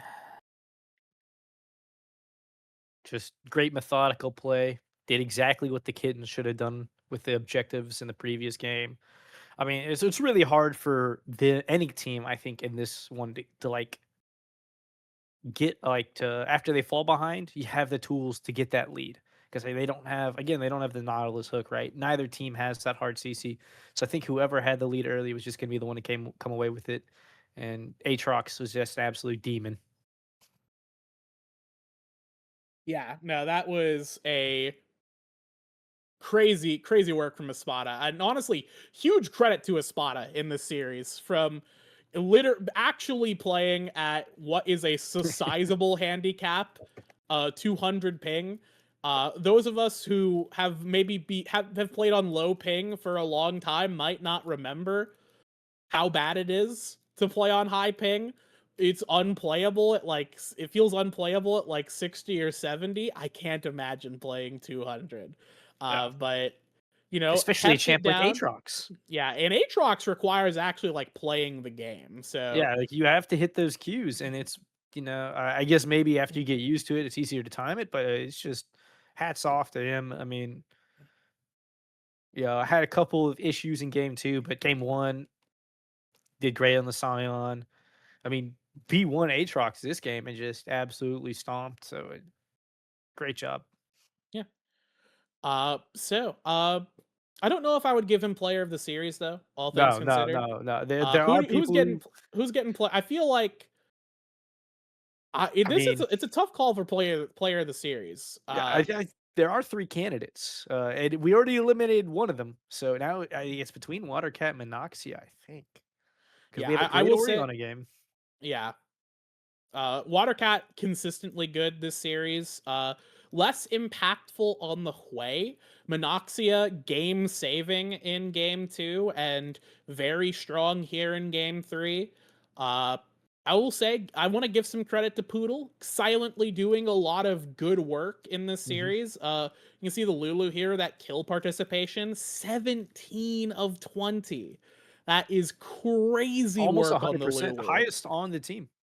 It's Like, crazy work on the yeah. Lulu this game. And the Braum was very good at keeping Lucian alive. Mhm. But I don't know. It So is like, and then Monoxia also had a really crazy game for the first game with the great positioning. Questionable first item, but obviously it worked out because they go 6-1 on that Sivers. So, I mean, it might just be Monoxia. yeah, I would agree. I'm gonna say Monoxia on that one as well. But good work to all of Ruchas Roosters. All really showed up today. Good season from Raffys Kittens. Can be still disappointed with how it ended, but at least went down fighting. So we're gonna go ahead and call it there. Thank you all for watching tonight. Make sure to make sure to follow Blue Otter for more amateur league action almost every day in the week. You can see some games happening. They're all very exciting. I have been Becky Rita with the Rat King and clicking the buttons, Chithuwu. Yeah, we'll go ahead and close it out there. Thank you, and have a good night and a good rest of your week, everyone. Good night, everybody.